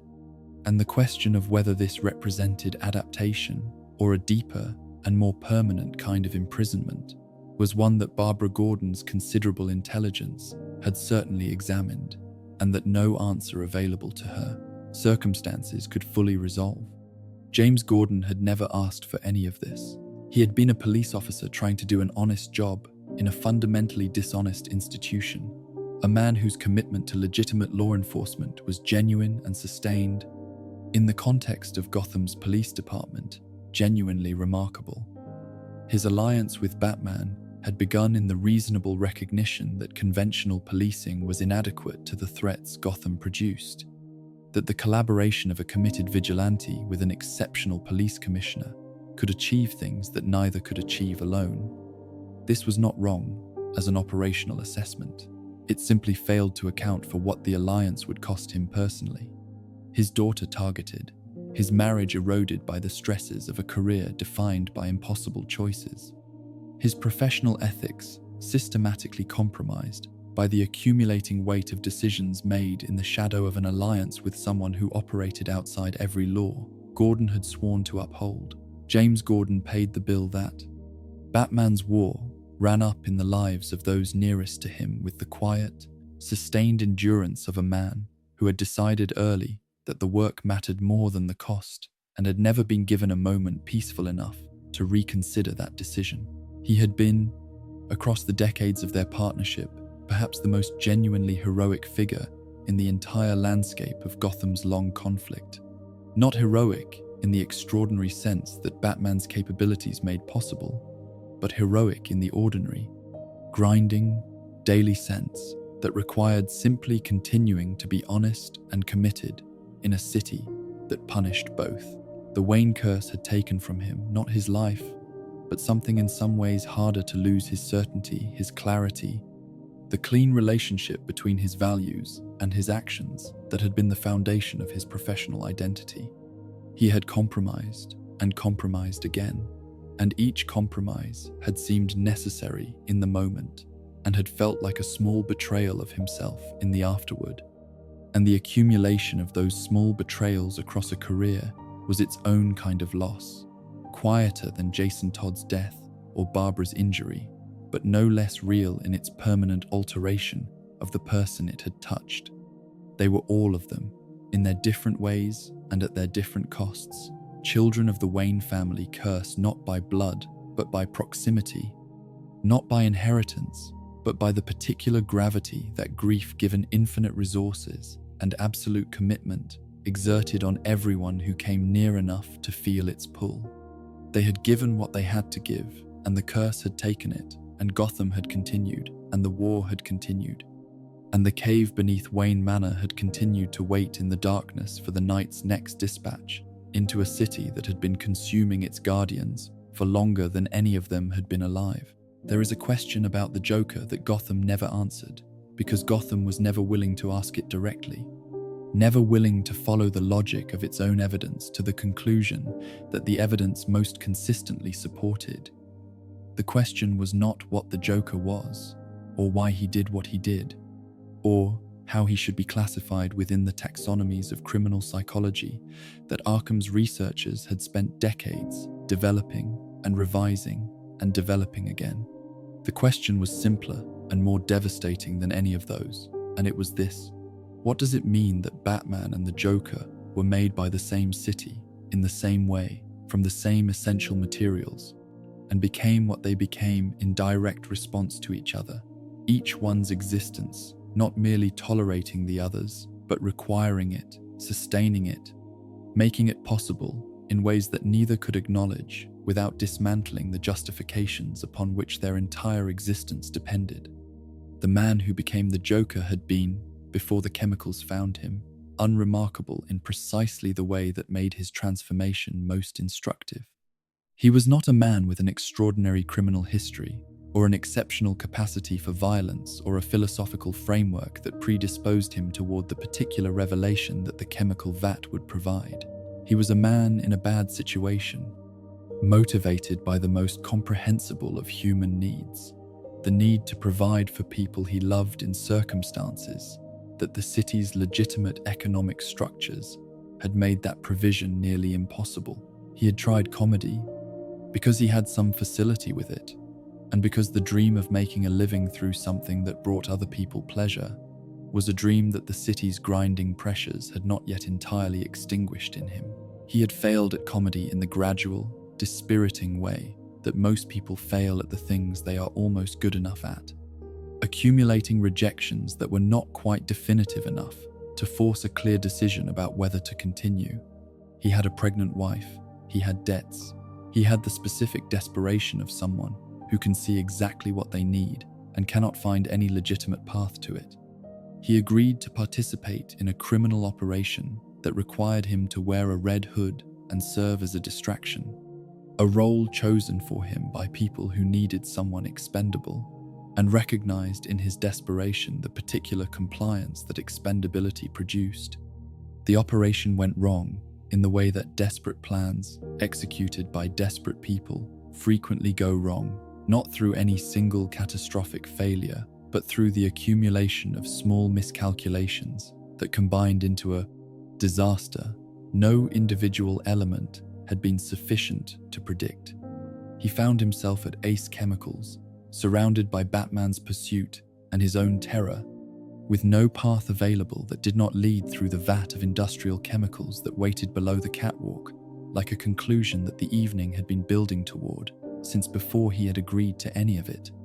He fell, or was pushed, or fell while being pushed. The precise mechanics were never established with certainty and perhaps did not matter because the chemicals did not distinguish between the voluntary and the involuntary when they did their work. They bleached his skin and dyed his hair and reshaped his face into the permanent expression that would become the most recognized image in Gotham's long history of terrible images. But the physical changes were, in the deepest sense, secondary. What the chemicals did to his face was merely the visible manifestation of what they did to everything else. The dissolution of the cognitive frameworks through which he had previously processed the world. The destruction of the psychological structures that had maintained his relationship to consensus reality, and the replacement of all of it with something that was not madness, in the sense that psychiatry understood the term, but was instead a form of clarity so extreme and so complete that it was indistinguishable from madness to anyone who had not achieved it. He understood, in the moments after the chemicals had finished their transformation, that everything he had previously believed about the world was a story.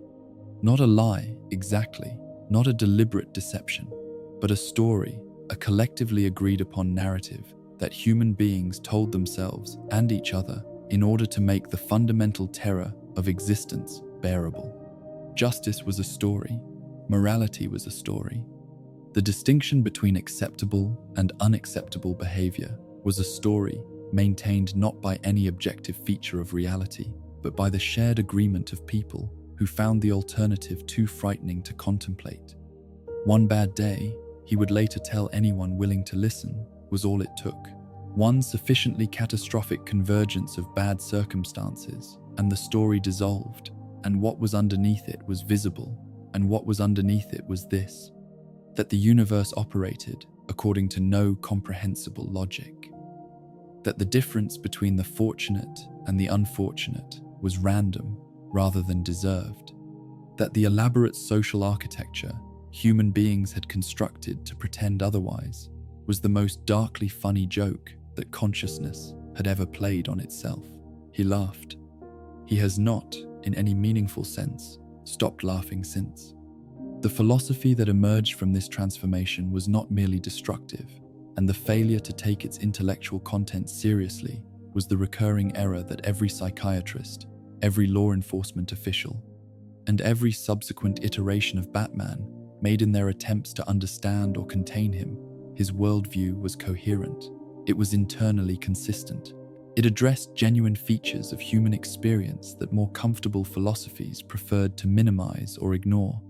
The problem was not that it was wrong in every particular, but that it was applied with a completeness and a lack of empathy that converted its genuine insights into instruments of mass suffering, that the liberation it offered from the burden of moral responsibility was purchased at a price that the people who were not offered a choice about paying found rather steep. He and Batman were made by the same city and the same mechanism, and the narrator finds it necessary to stay with this parallel longer than is comfortable, because the discomfort is precisely the point. Both were created by catastrophic nights that stripped away a previous identity and replaced it with something organized entirely around a single formative revelation. Both chose fear as their primary instrument, understanding with the clarity that genuine insight provides that fear bypassed rational resistance and operated directly on the nervous system in ways that argument and persuasion and legal procedure could never match. Both were, in their different ways, absolutely committed to demonstrating a truth about Gotham Batman, the truth that it could be protected. The Joker, the truth that protection was a performance as fragile and as arbitrary as every other story the city told about itself. The difference between them was not philosophical but moral, and the Joker's deepest argument, the argument he made not through words, but through the specific scenarios he designed and the specific targets he selected, was that moral distinctions were themselves part of the story. That Batman's one rule was not a principle, but a preference, and that the preference could be broken by sufficient application of the right kind of pressure. This argument was pursued with the dedication of a scientist who has identified a hypothesis and is willing to devote unlimited resources and unlimited time to testing it. And the testing was conducted on the people closest to Batman, because those were the people whose suffering would produce the most meaningful data. Barbara Gordon's injury was a test. Jason Todd's death was a test. The scenarios the Joker constructed throughout his career, in which Batman was presented with choices that had no good resolution, in which the one rule was weighed against lives that would be lost if the rule was maintained. All of these were tests of the same hypothesis, each one generating results that the Joker found simultaneously confirming and insufficient. Confirming because Batman's refusal to kill demonstrably had a body count. Insufficient because Batman continued to refuse, and the hypothesis required his eventual compliance to be fully proven. The killing joke was the experiment the Joker conducted on James Gordon, and it was the experiment that came closest to proving his thesis by means other than the direct one. He shot Barbara Gordon in front of her father, photographed the aftermath with the methodical thoroughness of a researcher documenting experimental results, and then subjected James Gordon to hours of psychological assault designed to demonstrate that one bad day was sufficient to break any mind. That Gordon's celebrated decency and moral stability were not character but circumstance, and that circumstance had now changed sufficiently to produce a different character. The failure of this experiment, Gordon's survival of the experience with his sanity and his fundamental commitment to due process intact, his specific insistence that Batman bring the Joker in by the book precisely because it was important to show that their way worked, was the Joker's only genuine defeat in a career otherwise characterized by the terrible consistency of his results. Harleen Quinzel had been, before the Joker, a psychiatrist of genuine promise, possessed of the intellectual capabilities and the professional ambitions that should have made her one of Arkham's most effective clinicians and one of the few genuine counterforces to the institution's long corruption. She had sought the Joker as a research subject with the confidence of someone who believed that her training had equipped her to engage with the most dangerous psychological territory without being consumed by it. This confidence was not entirely misplaced. She was, in fact, more resistant to the Joker's influence than almost anyone else who had attempted to treat him, more capable of maintaining professional distance, more sophisticated in her understanding of the manipulative dynamics that characterized his therapeutic interactions. But sophistication was not immunity, and the Joker's approach to Dr. Quinzel was not the crude manipulation he deployed against less intellectually capable subjects. He engaged her on her own terms, met her professional frameworks with arguments that operated within those frameworks rather than against them, and gradually, through the sustained application of his genuine philosophical insight into the nature of sanity and its alternatives, convinced her that what she had been trained to call his madness was in fact a more honest relationship to reality than the consensus her profession was organized around maintaining. The transformation from Dr. Quinzel to Harley Quinn was, as the competitor script's narrator recognized, a genuine intellectual conversion rather than a simple psychological corruption. She did not become devoted to a man so much as she became convinced by an idea, and the idea was sufficiently radical and sufficiently compelling to a sufficiently particular kind of intelligence that it reorganized everything she had previously believed around its own logic. She was another expression of the Wayne Curse's essential operation, another demonstration of what happened to people of genuine quality when they came close enough to the darkness that had been seeded in Gotham's soil and had been cultivating itself there for longer than anyone currently living had been alive. The symbiosis between Batman and the Joker was the most complete and the most structurally honest relationship in the entire Wayne family saga, which is a statement that the narrator makes with full awareness of how disturbing it is. Batman needed the Joker in the specific operational sense that a war needs a worthy adversary, that an absolute commitment needs a force capable of testing the absoluteness of that commitment, that a man who has organized his entire existence around the proposition that Gotham can be protected needs a force that is entirely dedicated to disproving that proposition. Without the Joker, Batman's war had no adequate measure of itself, no opponent capable of revealing the actual limits of what the crusade could achieve and what it could not prevent. The Joker needed Batman with equal necessity, and for mirror reasons without Batman's refusal to kill, the joke had no punchline. The philosophical demonstration had no subject willing to maintain the premise the Joker intended to falsify. This mutual necessity was the most devastating thing the Wayne Curse had produced, because it meant that the war Bruce Wayne had declared in his father's study on the night of his vow was not convergent, was not moving toward a conclusion in which Gotham would be safe and the war could end and the damage could begin to heal.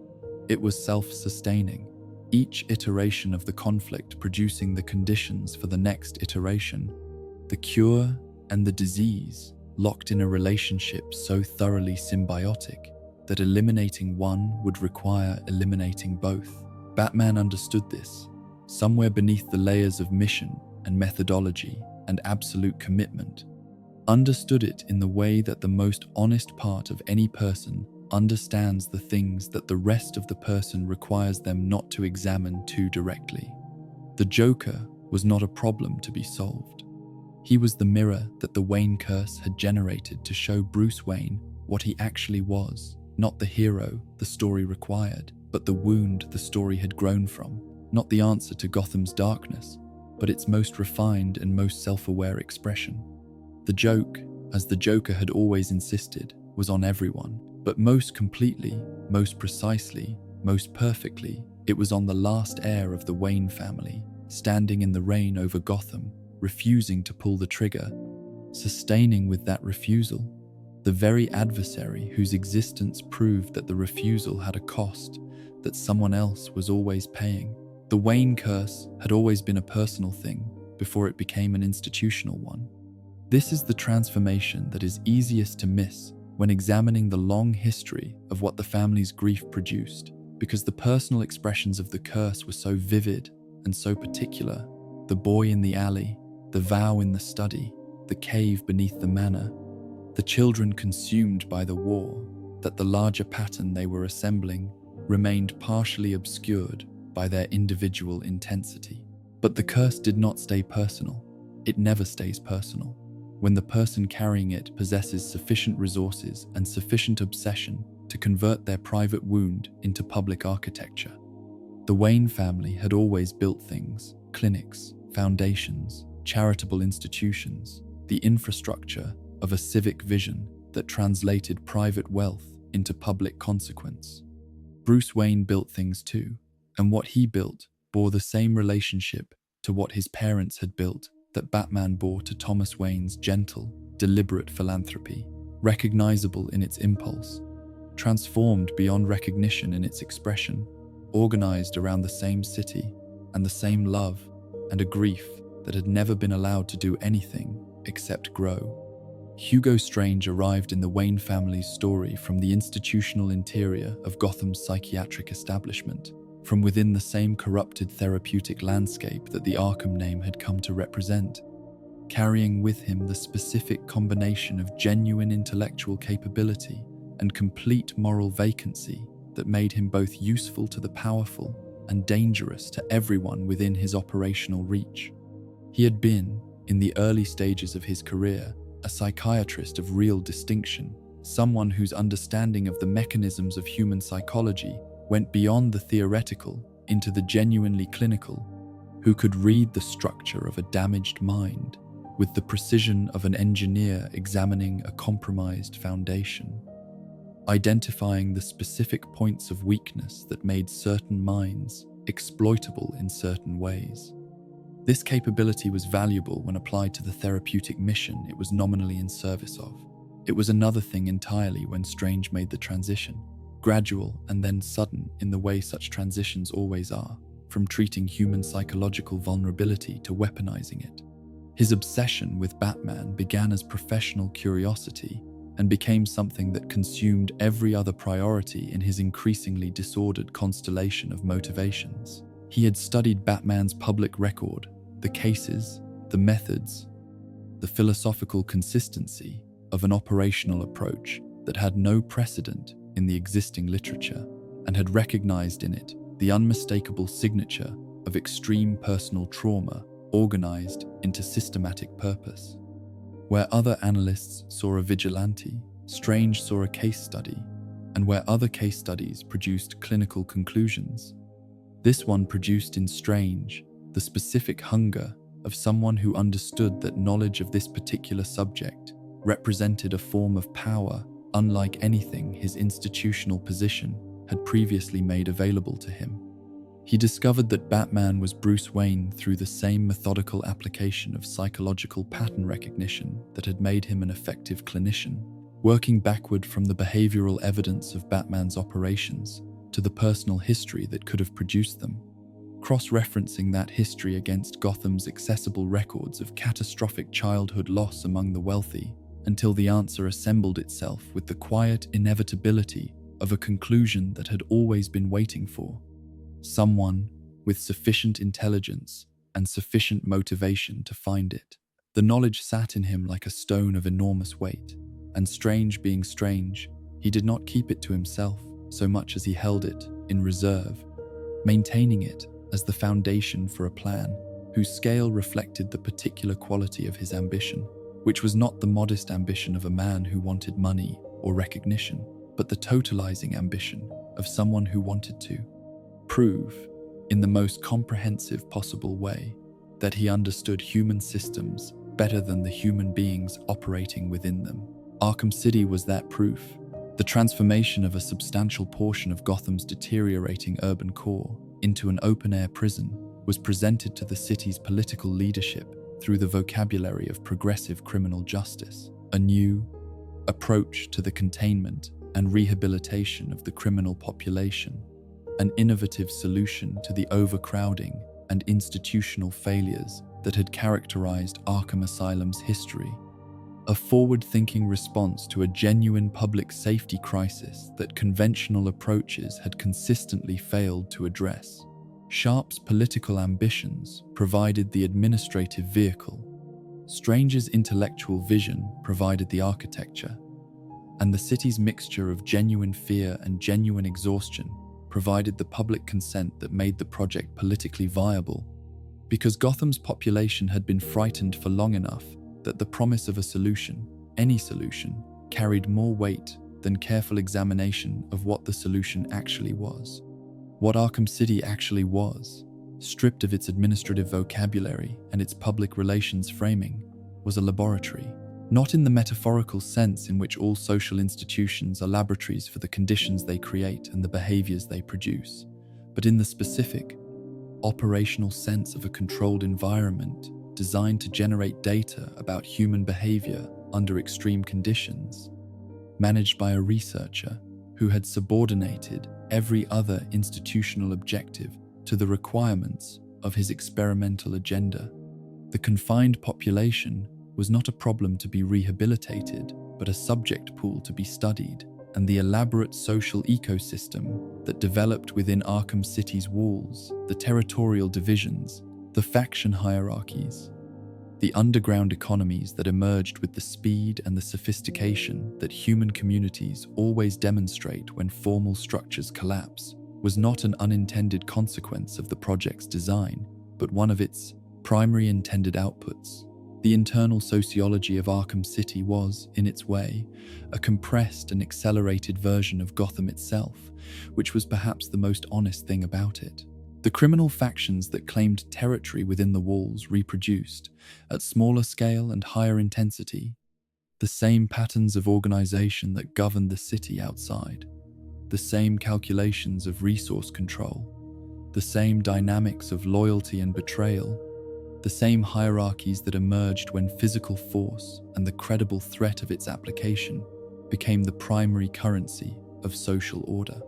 The people confined within those walls were Gotham's criminal population and Gotham's mentally ill population, and, inevitably, the people who were neither criminal nor mentally ill, but whose geographic proximity to the designated zone or whose association with someone who was, had made them collateral subjects of an experiment that had not bothered to establish ethical criteria for inclusion.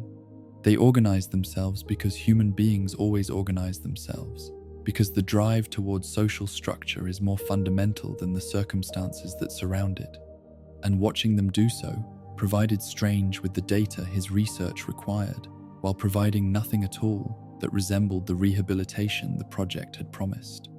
The underground economies that flourished within Arkham City were not evidence of institutional failure, but of institutional design, deliberately calibrated scarcity, producing the specific social dynamics that Strange's experimental protocols required. The careful management of resource availability, creating conditions of competition and cooperation that could be observed and analyzed and stored in the databases that Strange maintained beneath the project's administrative surface.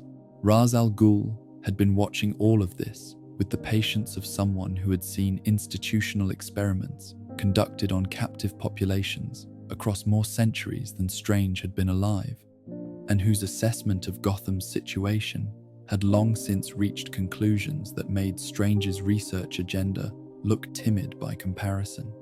Protocol 10 was Ra's al Ghul's contribution to Arkham City's final chapter, not a criminal scheme in any conventional sense, but the implementation of a philosophy that had been developing across centuries of watching cities fail and recover and fail again. The conclusion that Gotham had reached the point beyond which recovery was no longer available as an option, and that the merciful response to that conclusion was rapid and comprehensive elimination, rather than the prolonged suffering of further decline. The Wayne Curse recognized Protocol 10 with the specific horror of someone encountering the most extreme version of their own logic. Batman had organized his entire existence around the proposition that Gotham could be protected, that the war was worth fighting because the city was worth saving. Ra's al Ghul had reached the opposite conclusion through what was, given his evidence base, a not entirely unreasonable process of reasoning, and had designed a mechanism for acting on that conclusion with the thoroughness that the League of Shadows brought to everything it undertook. Between Batman's absolute commitment to protection and Ra's al Ghul's absolute commitment to destruction stood the same city, the same population of ordinary people whose lives and deaths were the stakes of a philosophical argument being conducted by people with extraordinary capabilities and personal histories too large for any single life to comfortably contain. Batman's surveillance apparatus had been growing in parallel with all of this, expanding from the Batcave's original investigative systems into something whose scale and ambition bore very little resemblance to their origins. The Batcomputer had begun as a tool for organizing the information that Batman's investigations produced: case files, criminal records, forensic data, the accumulated intelligence of a private war conducted over decades. It had evolved into something that the word tool no longer adequately described: a comprehensive monitoring system whose reach extended across Gotham's communications, infrastructure, financial networks, and public space in ways that the city's population would have found alarming if they had known about it, and might have found necessary if they had understood the threats it was being used to address. This tension between the genuine operational value of comprehensive surveillance and the genuine democratic cost of a single, unaccountable individual possessing the capability to monitor an entire city was the institutional expression of the same tension that had defined Batman's entire existence. The war on crime required methods that legitimate institutions could not employ. The employment of those methods by an illegitimate but effective actor produced results that legitimate institutions could not match. And the accumulation of those methods over decades produced a surveillance infrastructure that was indistinguishable, from a capabilities standpoint, from the surveillance infrastructure of an authoritarian state, differing only in the stated intentions of the person who operated it. Oracle sat at the center of this infrastructure, and the narrator returns to Barbara Gordon here because her position within Batman's surveillance network was the most complete and most quietly disturbing expression of what the Wayne curse did to the people it did not destroy outright. She had become, through the specific chain of events that the curse had arranged, the all-seeing intelligence of a system that watched Gotham continuously and completely. From her fixed position, unable to move through the city in the way she once had, she could see all of it: the patterns of criminal activity, the movements of individuals under surveillance, the flows of information through Gotham's communications networks that revealed, to someone with sufficient analytical capability and sufficient access, the underlying structure of the city's invisible architectures of power and harm. She was extraordinarily effective. She was also a woman whose extraordinary effectiveness had been converted by the specific operations of the Wayne curse into the permanent service of other people's physical freedom rather than her own. The surveillance network she maintained did not watch her. She watched it, watched through it, watched the city through the eyes of a system that she had helped build and that she sustained with the dedication of someone who had decided, with full awareness of what she was deciding, that this was the most useful thing she could be. Whether this decision represented the highest expression of her genuine character or the internalization of a constraint that the curse had imposed on her character was the question that her considerable intelligence had certainly examined from every available angle, and that the curse, characteristically, had arranged to make unanswerable. Amanda Waller represented the moment when the Wayne curse's institutional logic escaped the Wayne family's immediate sphere of influence and found its way into the official structures of governmental power, demonstrating that the curse's essential proposition that extreme threats justified extreme methods, that the normal rules did not apply to people who understood the actual stakes, was not a property of one damaged family's grief, but a tendency latent in any institutional structure that faced sufficiently serious challenges. Without adequate oversight mechanisms to constrain its responses, Task Force X, the Suicide Squad, was the government's version of Batman, the acknowledgement that legitimate methods were insufficient to address certain threats, expressed through the construction of a program that employed convicted criminals as coerced assets in operations that the government could not officially authorize or acknowledge. The Wayne curse scaled, This was the conclusion that the accumulation of institutions, the Batcave, Arkham City, the surveillance network, Task Force X most clearly supported. What had begun as one man's response to one night's catastrophic loss had propagated outward through the city's institutional landscape, converting structures that had been built for other purposes into expressions of the same fundamental conviction that had organized Bruce Wayne's life since the night of the vow, that the darkness was real, that ordinary protections were insufficient against it, and that the war required methods that the world above preferred not to examine too closely. The cave beneath Wayne Manor had grown, through the decades of the curse's operation, into a city, and the city had grown, through the decades of the curse's propagation, into something that resembled the cave. The darkness that had been contained beneath the foundations of the Wayne family's legacy had found its way to the surface, had built buildings and established bureaucracies, and created surveillance networks, and populated them with the people the curse had made, the oracles and the strangers and the wallers, the people who watched and the people who designed the systems of watching, each one a different expression of the same conviction that had been installed in a 9-year-old boy by a night in an alley that the city had never adequately answered for.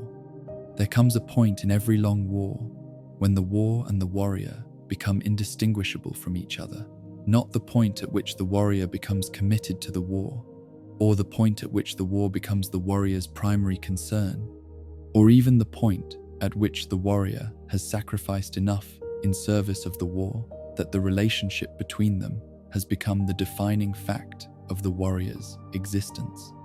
Those points had all passed for Bruce Wayne long before the Nightfall Protocol became necessary. The point that mattered, the one that made the protocol not just possible but inevitable, was the point at which Bruce Wayne recognized that he had ceased to be a person who was fighting a war, and had become instead a war that was briefly housed in a person that the distinction between himself and his mission had dissolved so completely that there was no longer any remainder, no residual Bruce Wayne left over after Batman had taken what Batman required. No civilian self waiting in the wings for a war that would eventually end and release him back into the ordinary human life that the vow had foreclosed. The Wayne curse had always been building toward this, every expression of it, from the vow in the study, to the cave beneath the manor, to the children consumed by the crusade, to the institutions built in the image of a single man's grief. All of it had been moving with the patient inevitability of geological process toward the moment when the last heir of the Wayne family would be required to pay the full and final price that the curse had been accumulating across decades of compound interest. The price was not death, or not only death, which would have been, in some ways, the simpler payment. The price was transformation, the complete and deliberate dissolution of the self into the symbol, the conscious choice to eliminate Bruce Wayne in order to make Batman eternal, to convert the mortal into the mythological, through an act that was simultaneously the most complete expression of the curse, and its most honest acknowledgement of what the curse had always been doing. The psychological preparation that preceded the protocol's activation was not a sudden decision, but the culmination of a process that had been underway for longer than Bruce Wayne could precisely identify, perhaps for longer than he had been entirely aware of. He had been dismantling his emotional attachments with the methodical thoroughness he brought to every operational requirement, identifying the relationships and the internal structures that connected him to his individual human existence, and addressing them with the same systematic attention he had devoted to every other obstacle the war had placed before him. Alfred noticed the withdrawal before Bruce acknowledged it, noticed in the quality of their interactions a new distance that was different from the ordinary distance that Batman's operational requirements imposed on every relationship Bruce Wayne maintained. This was not the distance of preoccupation or tactical necessity. It was the distance of someone who was preparing to leave. The conversations between them during this period were conducted beneath the surface of their apparent content. In the register of things understood without being said, that had always characterized the most significant communications between the man who had been raised in the cave and the man who had raised him. Alfred asked questions whose real question was whether this could be prevented. Bruce answered in ways whose real answer was that it could not. They had been through enough together, had navigated enough of the curse's requirements together, that deception between them was no longer possible in any meaningful sense. And what remained in its absence was something more painful and more honest. The mutual acknowledgement of two people who love each other and who understand that love is not always sufficient to change the trajectory of the things it cannot stop. Alfred's role in the protocol was the one that the narrator finds most difficult to examine without flinching, because it required of him the thing that his entire relationship with Bruce Wayne had been organized around refusing to do. It required him to help. Not help in the sense of maintaining the cave, or treating Batman's injuries, or sustaining the operational infrastructure that the war demanded. Help in the sense of participating in the deliberate ending of the person he had chosen in that alley decades ago to spend his life protecting. Alfred had enabled Bruce Wayne's transformation into Batman from the beginning, had made choices with full awareness of what he was enabling, had sustained those choices across every subsequent escalation of their cost. The protocol asked him to enable one final transformation, the transformation from person to permanent symbol, and he made this choice in the same way he had made every other completely, with full awareness, and with the love that had always been the only justification his conscience required.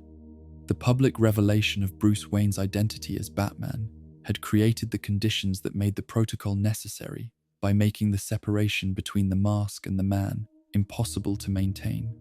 The dual identity that had sustained the Wayne curse's operational requirements for decades, the playboy, above as alibi for the warrior below, had always been vulnerable to the specific kind of determined intelligence that cared sufficiently about the answer to pursue it past the obstacles Bruce Wayne's resources could construct.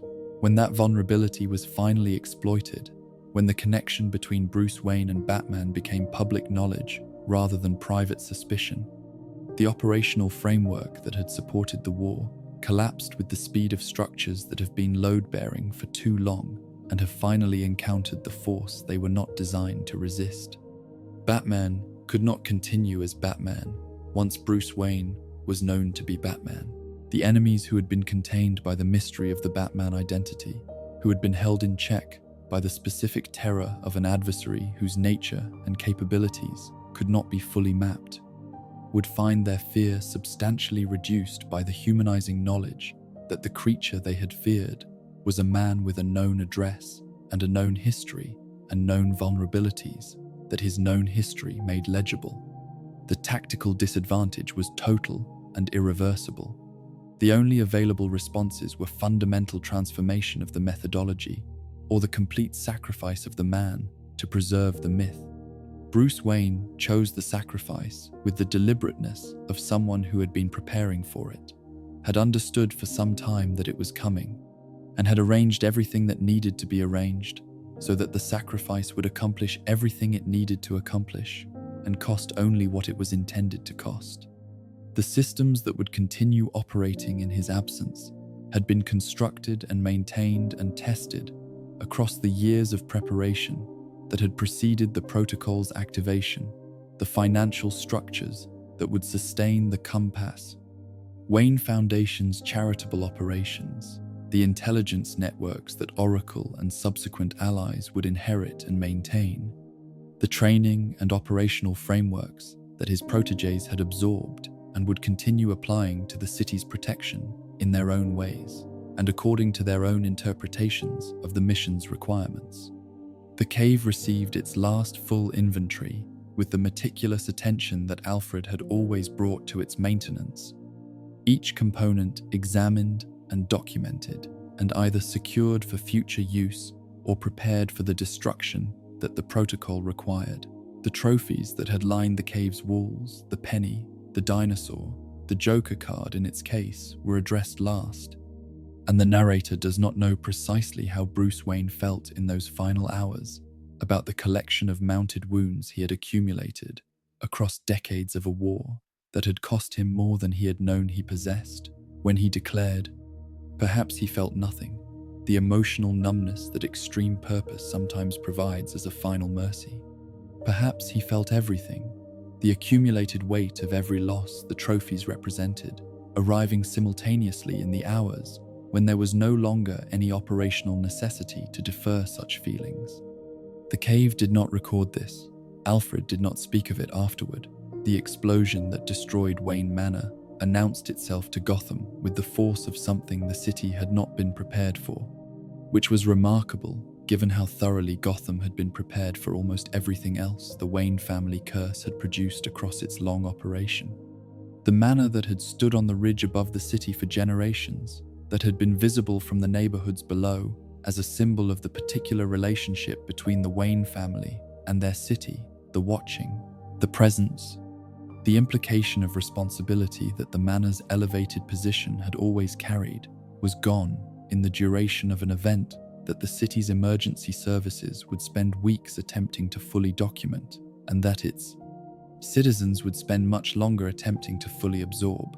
The grief that followed was not for Bruce Wayne the individual, not primarily, because Bruce Wayne, the individual, had been a performance for long enough that the city's emotional relationship to him was shallow in the specific way that performances produce shallow relationships, even in people who have watched them for a long time. The grief was for Batman, for the institution and the symbol and the specific quality of protection that Batman's presence had provided, the knowledge, however irrational and however inadequately supported by the actual statistics of Gotham's crime rates, that something was watching.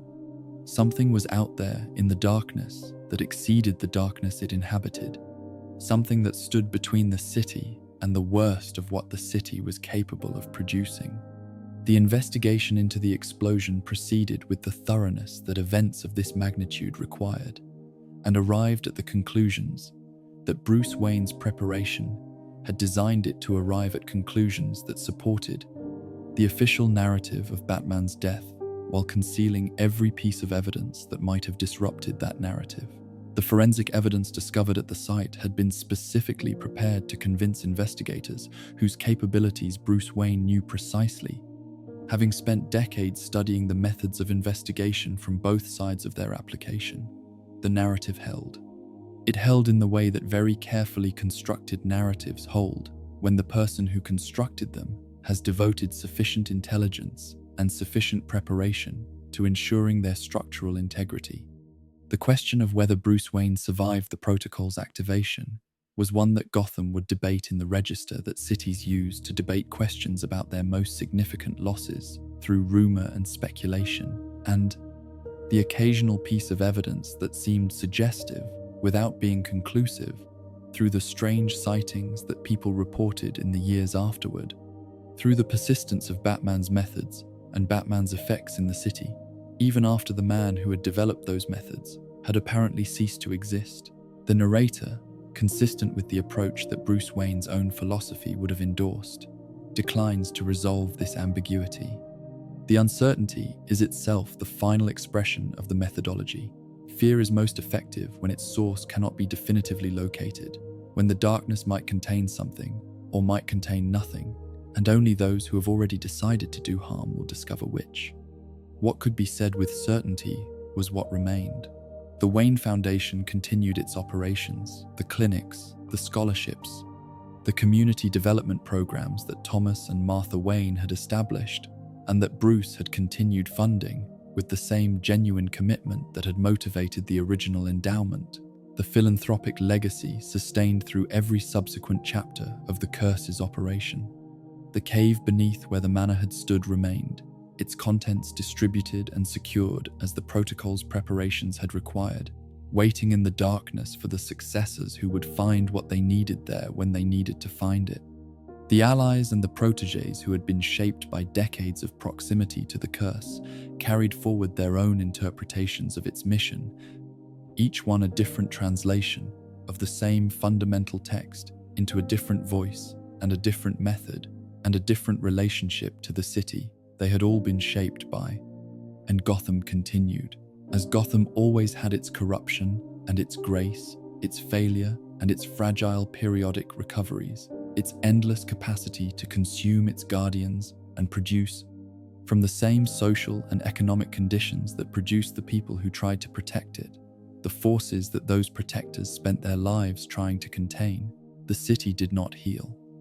Cities like Gotham do not heal in the way that individuals sometimes heal, do not arrive at resolutions that close the wounds, the way that individual stories sometimes close theirs. But the city continued, which is perhaps the most honest thing that can be said about it, the same thing that can be said about the Wayne family's long relationship with it, which had been marked by exactly this quality from the beginning: not victory, not healing. Continuation, the stubborn, costly, imperfect, sometimes grace-touched continuation of the attempt to make things slightly less terrible than they would otherwise be. The Wayne curse had consumed its last and most complete host, and the city that had produced it moved forward into the darkness of whatever came next, carrying the myth and the memory and the particular quality of watchfulness that the last of the Waynes had installed in it across a lifetime spent in the dark, below the foundations of everything his family had built and believed, sacrificed and lost. And so ends the long chronicle of the Wayne family curse, not with resolution, because the curse was never the kind of thing that resolves, but with continuation, which is perhaps the only ending that honesty permits. Rest now, fellow wanderer of Gotham's eternal night. Let the rain find the cobblestones of Crime Alley and say what rain has always said to stone: that time passes, that water is patient, that even the deepest wounds are eventually smoothed by something softer than themselves. Let the manor's absence settle into the ridge above the city, the negative space where something large and old once stood, now simply part of the skyline's truth. We are all, in our different ways, inheritors of something we did not choose. We all carry the weight of what was done before us and what was done to us, converting grief into purpose or into armor or into both simultaneously, building in the darkness the structures that the daylight cannot contain. The Wayne family simply did this with more resources and more visibility and more devastating thoroughness than most. But somewhere above the city, in the darkness between the gargoyles and the rain, something watches still, so that you need not watch, so that you may close your eyes. Sleep, child of the night. You are not alone in the dark.